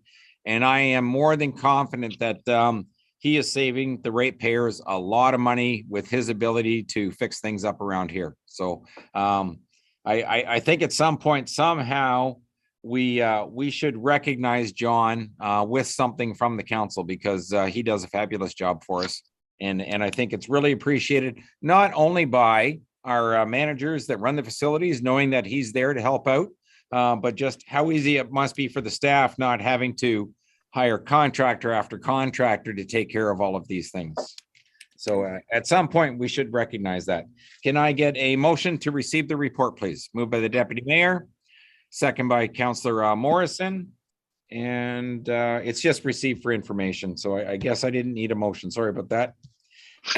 9.5, hybrid meeting policy. Yeah, it's all pretty much lined out in the report. It's just a small policy, just to take into consideration of the fact that we are moving back fully in person. And there was some requests for some consideration of hybrid meetings, which can be accommodated, but only to an extent, being as the council chambers right now isn't currently equipped to handle a lot of people or members from council wanting to participate electronically. So we just felt it was in our best interest to kind of have some guidelines to go around what would be considered a request for a hybrid meeting, and that's why we came up with this policy. It is noted, though, that we will review the policy in the event that we do get upgraded technology and can accommodate a more fulsome hybrid approach.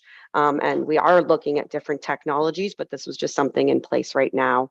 And throughout discussions today, there's some talk about if we were to do a fully hybrid meeting in inclement weather, but that we have to look at some notice requirements and policies in regards to that. So versus just canceling a meeting versus moving to a fully electronic meeting with inclement weather. Right now, we just have to look at the notice requirements and what we would need to do with if that could be accommodated or not right now. So we were just having a brief discussion earlier. Okay, so the intent is we'll pass the motion with the information that we have available to us now, or the policy. And then as soon as staff have more information, if there's something that we need to add or change in it, we will do so at that time. Can I get a mover and a seconder, please? Moved by Councillor Chartrand, second by Councillor Morrison. That the council of the municipality of Huron East approve the hybrid meeting policy. Any comments or questions on the policy? All those in favor? And motion carries. Thank you. 9.6, lock control, part lock control exemption. This was just the part lock control exemption application for 255 Albert Street in Brussels. This is the one by the Agrimart. There was a site plan control agreement already on place, and it will cover both parcels with this exemption for the two semis. It was set up with this approach in mind when we went through it all. Can I get a mover and a seconder, please? Moved by Deputy Mayor, second by Councillor Deal, that the council of the municipality of Huron East consider the bylaw to provide exemption from part lock control for 255 Albert Street in Brussels, municipality of Huron East, county of Huron. All those in favor? And motion carries. And 9.7, traffic calming. Receive for information. I don't know if anybody had any comments about this. It was certainly the discussion about speed bumps and possibly stop signs at locations. I didn't know if you wanted to add anything to it, Barry? No, it is quite a lengthy report. I think if there are any questions, I'd be happy to entertain them. We pulled some of the information from other traffic calming reports and also from the TAC, Transport Association of Canada. And basically, at the end of the day, we will continue to work with the OPP and trying to provide them with the information from our belts and see if we can work on their on any information that they may give us to help with the enforcement out there. And we have moved the speed board sign closer to the Kippen Road in the residential area. So unless anybody has any questions, I'd be happy to answer. Councillor Deal. Yes, just in touring around, I noticed them at St. Agatha, Chesley area, St. Clement. Yeah, St. Clement's. They have posts that are bolted to the yellow line, basically, with a flasher and the speed limit on it. I didn't know whether, you know, in your face approach would help at all. I don't know, they seem to catch your attention when you're going through these different towns. I think Mildmay may have them also, but it was just something I seen. I thought it was maybe a tactic we could try. I'll follow up with you on that and take a look at that measure. Councillor Wilby.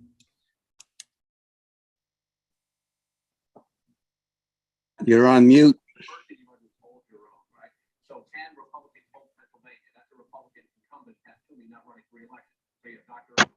There you go. Yeah, Diane has already addressed what I was going to bring up. I brought this issue of traffic calming measures to the Injury Prevention Committee that I'm on. And so I have two things, and one of them was the Bullard center line detectors. And it was suggested from all the places that they've been, and I got several emails on it, that if we do go with that particular thing, they're about $45, and you need to have a community communications plan for them to be successful. And without that, they're not. And then also to inform farmers that they are flexible. And so if they do happen to go through there, since that's a county road, that they're aware of that. And then Officer James Stanley suggested that the children at play signs are free from the CAA, and he believes that they work. So those were just some comments from the Huron Coalition of Huron Injury Prevention Group. Okay, thank you. Councillor McClellan was next. Thank you. Yeah, I was just, my comments were much along Diane's and Gloria's about that center thing there with the speed limit on. We travel through a number of villages too with them in it. And I think, Barry, they take them out in the wintertime. They look like they're just laid down there temporarily. I think. Yeah, if I may respond. Sure, go ahead. Yeah, it would be a temporary measure, and we're probably moving into that time of year right now where we wouldn't do that. But I could maybe put something in the budget next year and review it with my staff, because it does take a lot of staff time to move signs around, put signs up, and there's a lot of tree issues still out there yet to address. Yes, well, they do seem to work. Yeah, if you, like, I know myself, when you're driving into one of them villages like that, and you see that that post up there like that, it draws your attention in a hurry. And the speed boards as well too, them digital ones, they got to help some. I know myself, if you're coming into a village and all of a sudden the red writing is up there, you're got your foot on the brake, so you do. So, but anyway, thank you. And Councillor Chartrand. Yes, thank you. I travel down that section of the road twice a day in a big orange school bus. It's a very, very narrow road there, and putting something in the center, being that it's a county road with farming equipment, could cause a potential issue. One thing I have recognized is when Barry's crew moved the radar system closer to the very first house of the start of the residential area, it has made a difference. It was way too back far west where people would hit the sign, slow down, and then speed up as they were coming into the residential area. Now they have the sign situated, I believe, at the second house of the start of the residential area. And I do believe that's made a huge significant difference. At this point, between putting ropes down and getting the OPP constantly involved, because the ropes give us excellent data. The ropes give us time of day, speed, that type of information where the police can use that and bring their officers out at those peak times that the ropes indicate when the speeders are coming through. Putting additional stop signs at that three-way could cause a problem, actually create problems. So I think right now, I think we're in a position where we've done a lot of stuff, and I think the OPP have to help us out with enforcement. Yeah, and if I could, Barry, I just want to piggyback on what Councillor McClellan was saying. Typically, I will drive 10 kilometers over the speed limit. But when I'm coming into town and when I come up on that sign that tells me how fast I'm going, even though I'm not normally speeding while driving down the road, I'm still usually coasting into town faster than I should be. And when I see that sign, I make the effort to slow down a little bit faster. So I think they do work. Like the bottom line is, if someone is in a mad rush to get someplace, unfortunately, there's probably nothing we can do that's going to fix that. But sometimes it just takes a little reminder, and that's all it takes to make us safer too. So it would be interesting to know what it would cost to put more of those up in areas that we consider to be problem areas. Any other? Oh, go ahead, Barry. Just a final comment. I don't disagree with that at all. I think the county's experienced a positive effect from the speed board signs. We may look at some different ones, but the speed board signs are not cheap either. So, but we do have 2 in our possession. We do move the one around. The one is kind of fixed. And further to any other traffic control measures within communities that are outside of those generic ones that don't interfere with the impact of the actual road itself. Gloria is right. You're going to have to get total community involvement in that. And that's a very, very time-consuming thing that we don't have staff to do. Barry, if I could ask one other question, and I remember I brought this up 4 years ago because I talked to a lot of people in Ethel, and there was a very common concern about the speed that people went through Ethel and how many people even bothered to stop at the stop sign that was there. Now, I realize enforcement is not our responsibility, but at the time, I think there was a suggestion about some sort of sign that whether it got hung underneath the Ethel sign or something like that. And I can't remember the exact wording, but it was something like, please drive like it was your children playing in the community or something to that effect. Did we ever do something like that?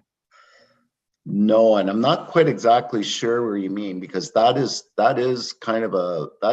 a county road until it hits Brandon, I believe Brandon Road that goes straight through. Right. So I think it was if you were coming from the community center up to the T in the road there, but actually you're going straight through, but I think that's where the stop sign is it not? When you come to that corner.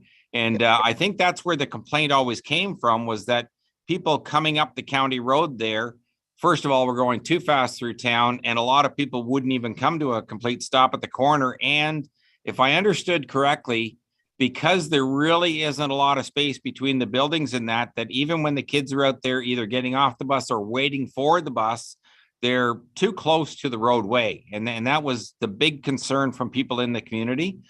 Safety of the children out in the center of town there, that people just considered it a small little town and didn't seem to care. And I think the report alludes to some of those comments. Too many traffic control measures, they get a little tired of them, and it causes other issues at the same time. But I do agree with Gloria on the signage that drive like your kids play, because that was in my neighborhood that I took the picture that didn't turn out that well. Yeah, it was hard to read, but I knew what you were getting at. Councillor Chartrand. Yeah, question to Barry. So this whole report was as a result of a delegation that we had 2 or 3 council meetings back. Yes. With a Mrs. Jewett, I think her name was. So have we contacted her, and is she aware of the fact that I'm sure she's aware that we've moved the speed board closer to her house and where we're at now with this situation? I might refer that question to Jessica, because I've kind of been busy the last couple of weeks, and we did have that discussion in-house, and I'll refer that to Jessica. Yeah, through you, Mayor. We did follow up with the delegation and let them know that this report was coming for tonight. I also sent her a copy of the agenda and the report separately on Friday so that she had time to review it when it was public. She did say that she was going to read the report and share it with her neighbors. She didn't ask to attend tonight, but I had also shared our live streaming link with her, so it might have been something that she's watching outside and we just don't know it. But the report has been shared and she was reviewing it. Okay, thank you. That's important that we always get back to delegations, that kind of information. Yeah, that's good communications. Thank you very much, Jessica. Did I read the motion already? No, this is. Yeah, you don't require a motion for this one. It was an information report. Okay, any final questions of council before we move on? Okay, seeing none, and then we are down to 9.8 electronic monitoring policy. And I'm not sure who's giving this.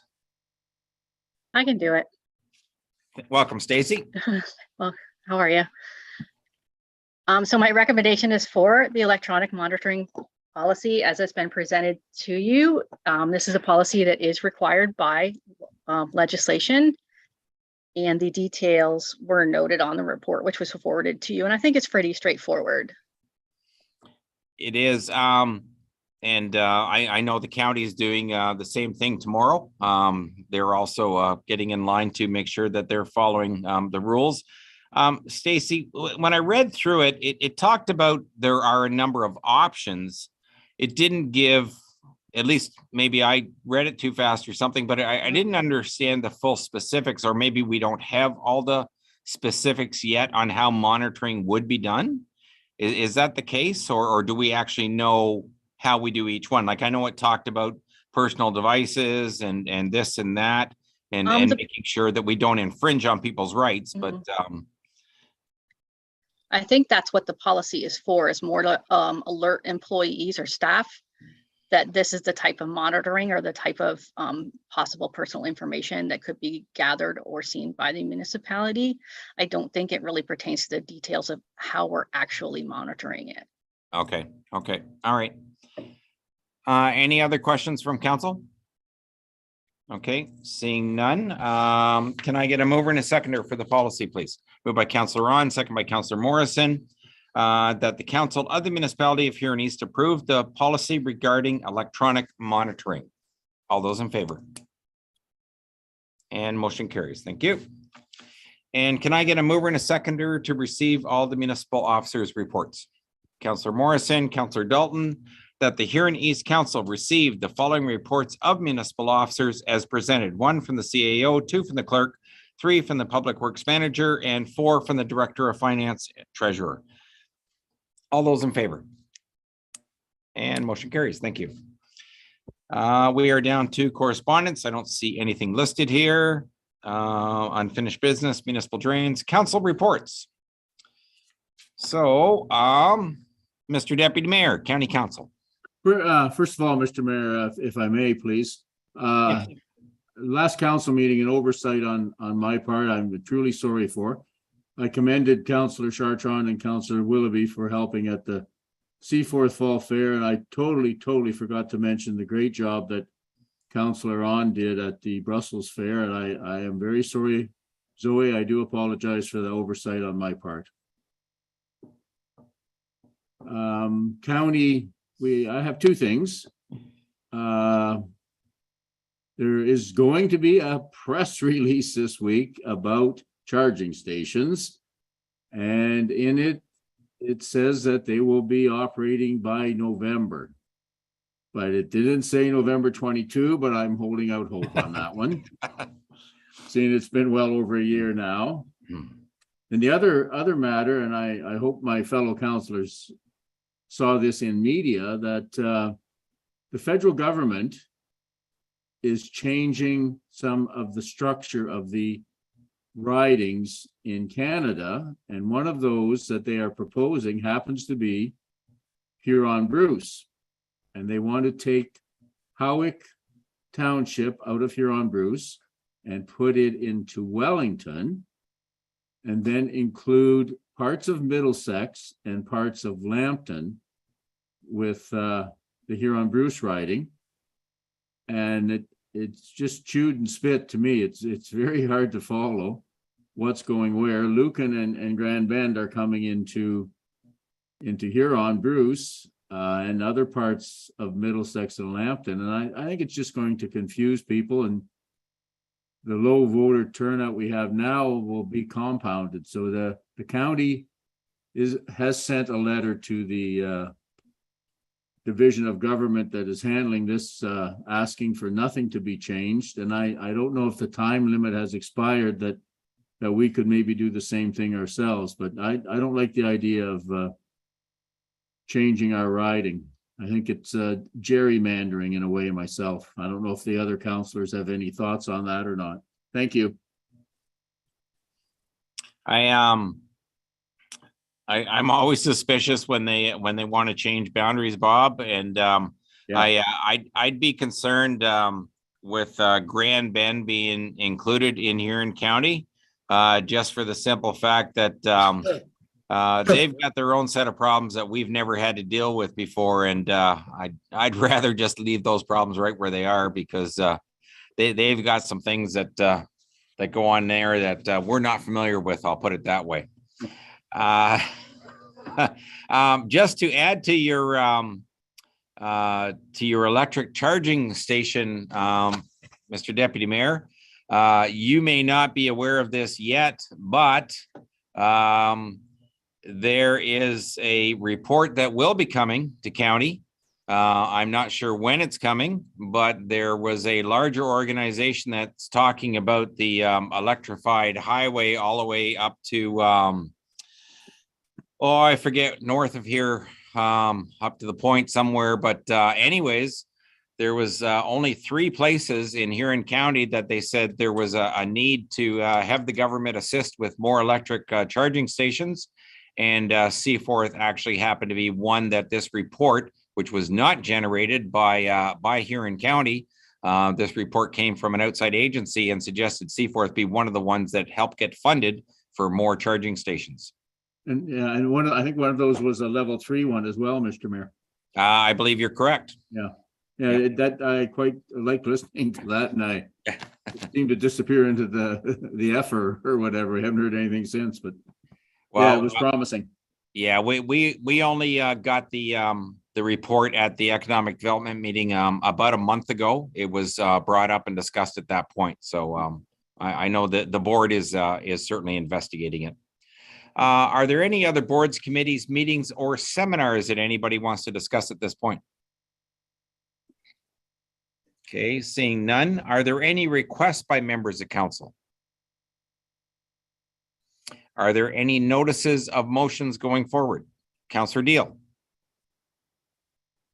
Sorry, I'm in the wrong spot. I just had a complaint again from a resident, and if this isn't the right spot, you can tell me. I'll wait. No, go ahead. Okay.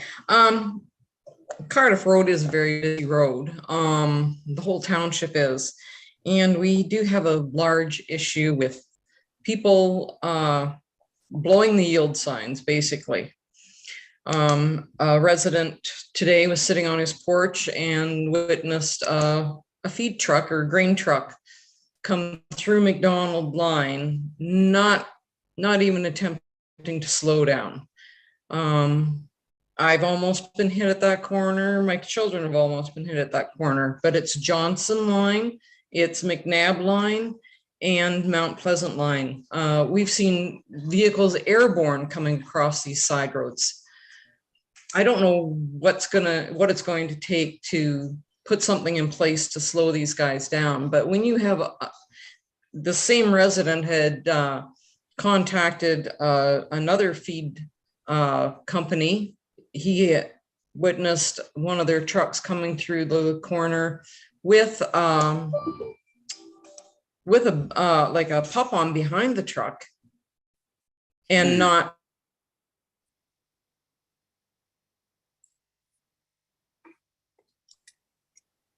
I think we kind of lost you there, Diane, but I'm pretty sure we got the gist of what the issue is here. Barry, if you can pop on for a second, please, if you're available there.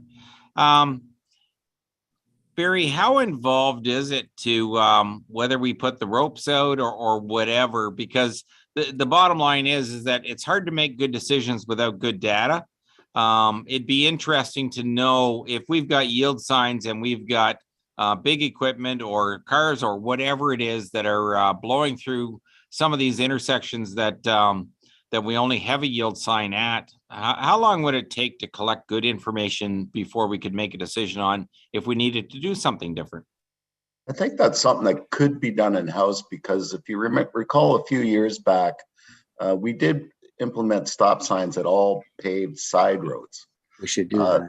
To go for consistency throughout the municipality, that would mean all the municipality, all the yield signs would be transferred into stop signs.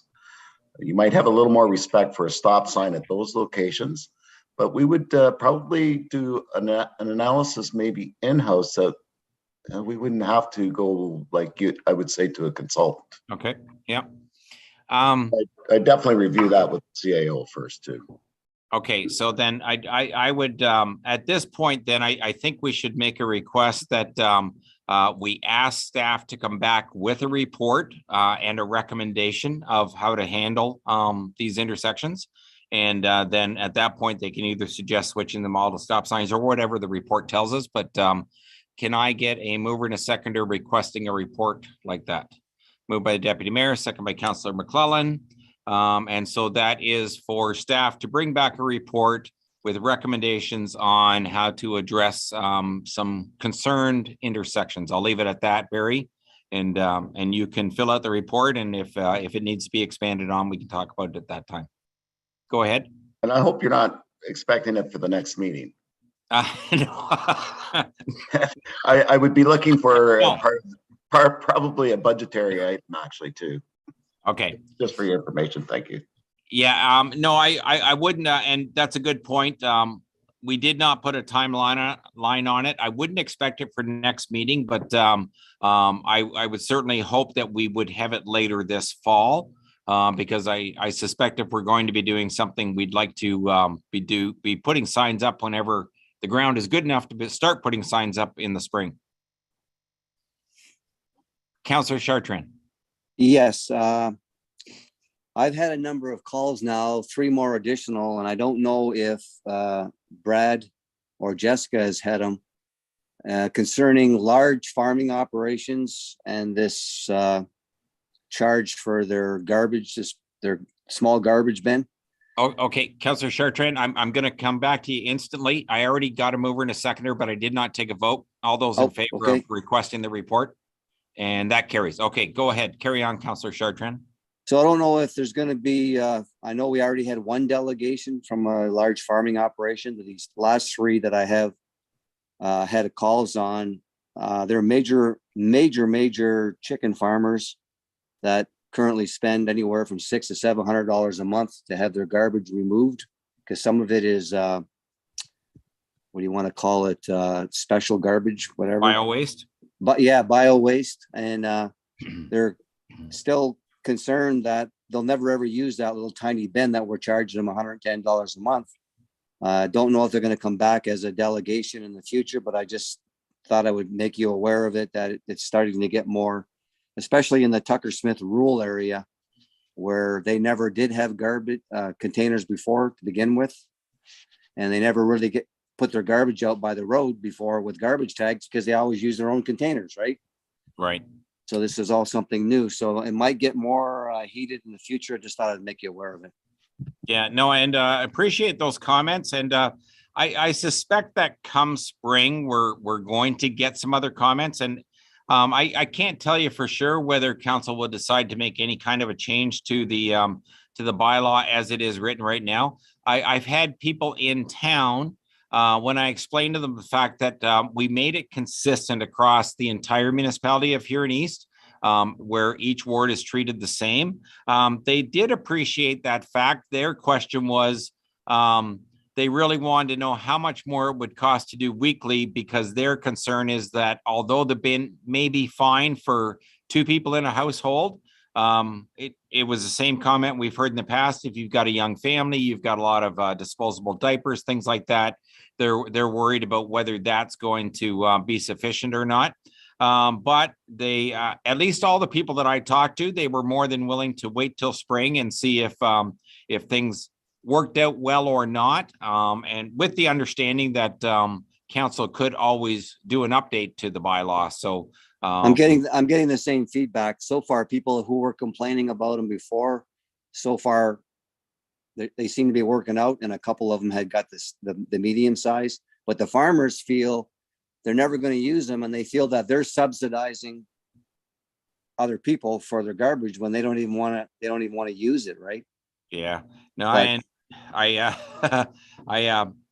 do appreciate that, and I don't have an answer at the moment, although and I'm not trying to pick on the farmers, but I do know that there are lots of services that are provided in the municipality that some of us subsidize others, and so on and so forth. But in fairness, I do appreciate the comment, but yeah, I'm going to say I'm going to reserve my my judgment, and if they do want to make presentations, then we certainly have an obligation to listen and consider. But at this point, I'm going to take it just as a little bit of feedback and not a lot at this point. They appreciated the feedback when I talked to them, and let it go at that. But we'll see what the future brings. Right. Okay. Thank you. Are there any announcements by any members of council? Councillor Chartrand. Yes, back on September 24th, Saturday, was the Seaforth Legion Honors and Awards Banquet. I attended because I got invited for myself because I received an award, but I also went on behalf of the municipality of Huron East because Bernie was away. So I gave greetings on behalf of the municipality, and the municipality was also given an award. So I'll bring this to Town Hall. This is a certificate of appreciation from the Seaforth Legion to the municipality of Huron East. And they wanted to give this to us because they really appreciate the fact that Barry and his boys are working with the Legion on putting up the banners for our veterans. Like they're all up right now, and they take them down. They realize that it is a cost to the municipality for doing that, and they wanted to show their appreciation to the municipality by issuing this certificate of appreciation. So I'll bring that into Town Hall. And Ray, I'd like to say thank you for filling in for me at the event. I can tell you that going door to door, I had 2 separate people comment about the fact they thought you did a really good job. So thank you very much. Okay, we are down to information items. Councillor Dill has a question, I think. Oh, sorry. Go ahead, Councillor Deal. I'm back. Sorry about that. We pretty well, we're pretty sure we understood what you wanted. We even made a motion and carried on. Oh, perfect. So, What was that motion? Staff have been directed to bring back a report of how to address, or what could be the way to address these situations. And Barry had commented that, and we don't know for sure what his final report's going to say, but he said maybe what we might want to consider is getting rid of yield signs on paved intersections out in the rural areas. So anyways, at some point in the future, later this fall, he will bring back a report with recommendations, and then council can discuss it again. Well, these are yield signs on the gravel roads. There's no stop signs. But so putting in stop signs, sorry. Is it a paved intersection at going one way though? No. Oh, it's not. Okay. No. All right. Well, he did. No, it's Cardiff and McDonald. Okay. I think staff will, sorry, Mr. Mayor, I think the direction is to look at getting rid of yield signs in its entirety and converting everything to stop signs. That's kind of what we're going to look at and what the implications would be. Well, it is getting quite dangerous. Like I say, you have to slow down at all these corners anymore, because they just come right through them. They don't even attempt to slow down. So there has been a fatality at McDonald, and I'm surprised there hasn't been one at other corners here, but we really need to step it up now and do something, that's for sure. Thank you. Okay.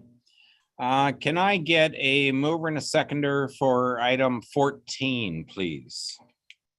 Councillor Morrison and Councillor Chartrand, that the Huron East Council received the following board and committee meeting minutes as submitted, and that's the Huron East Seaforth Community Development Trust meeting from September 8th of 2022. Any questions about the documentation? All those in favor? And motion carries. Bylaws. Can I get a mover and a seconder to introduce, please?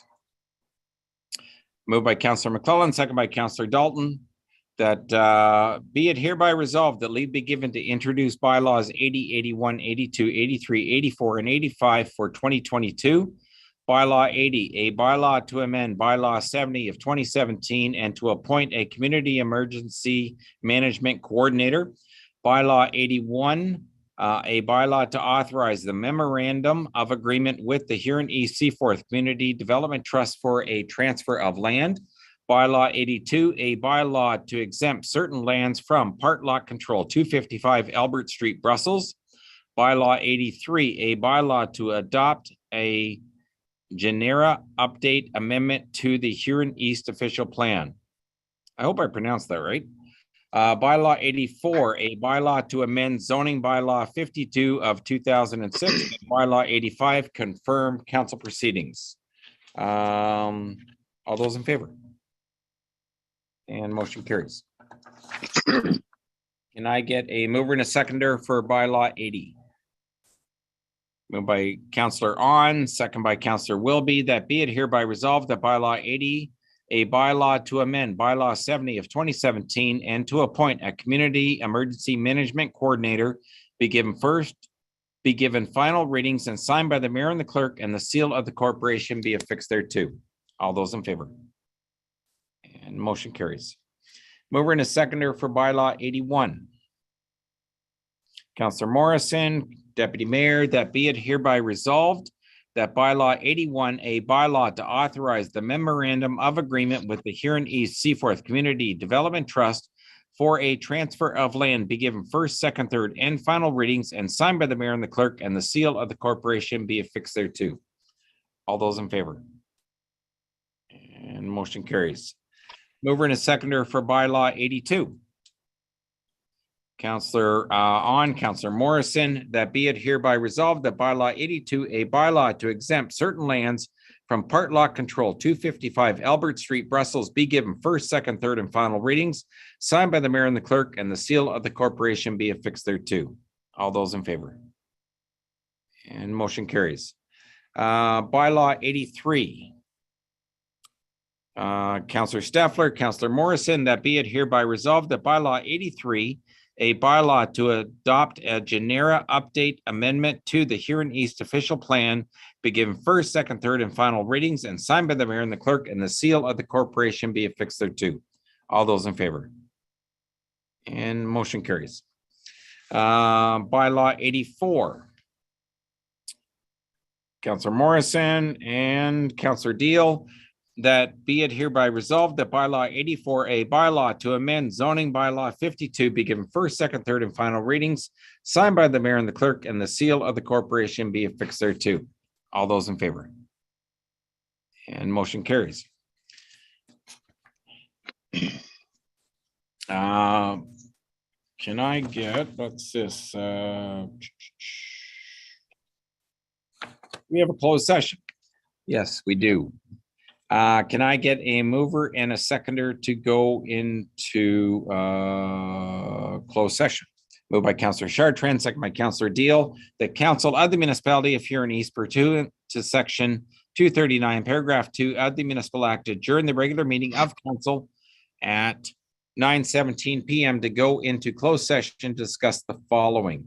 And that is 17.1, adoption of September 20th, 2022 closed session of council meeting minutes, and 17.2 is 239, paragraph 2, subsection B, subsection D, personnel information about identifiable individuals and employee negotiations in relation to the deputy treasurer, and that CAO Brad McRoberts, Director of Finance, Treasurer Stacy Greenier, and Clerk Jessica Rudy remain in closed session. All those in favor? And motion carries. Thank you. And sorry, Mr. Mayor, if you just give me a moment, I'm just going to end the live stream before we go into closed session. Not a problem.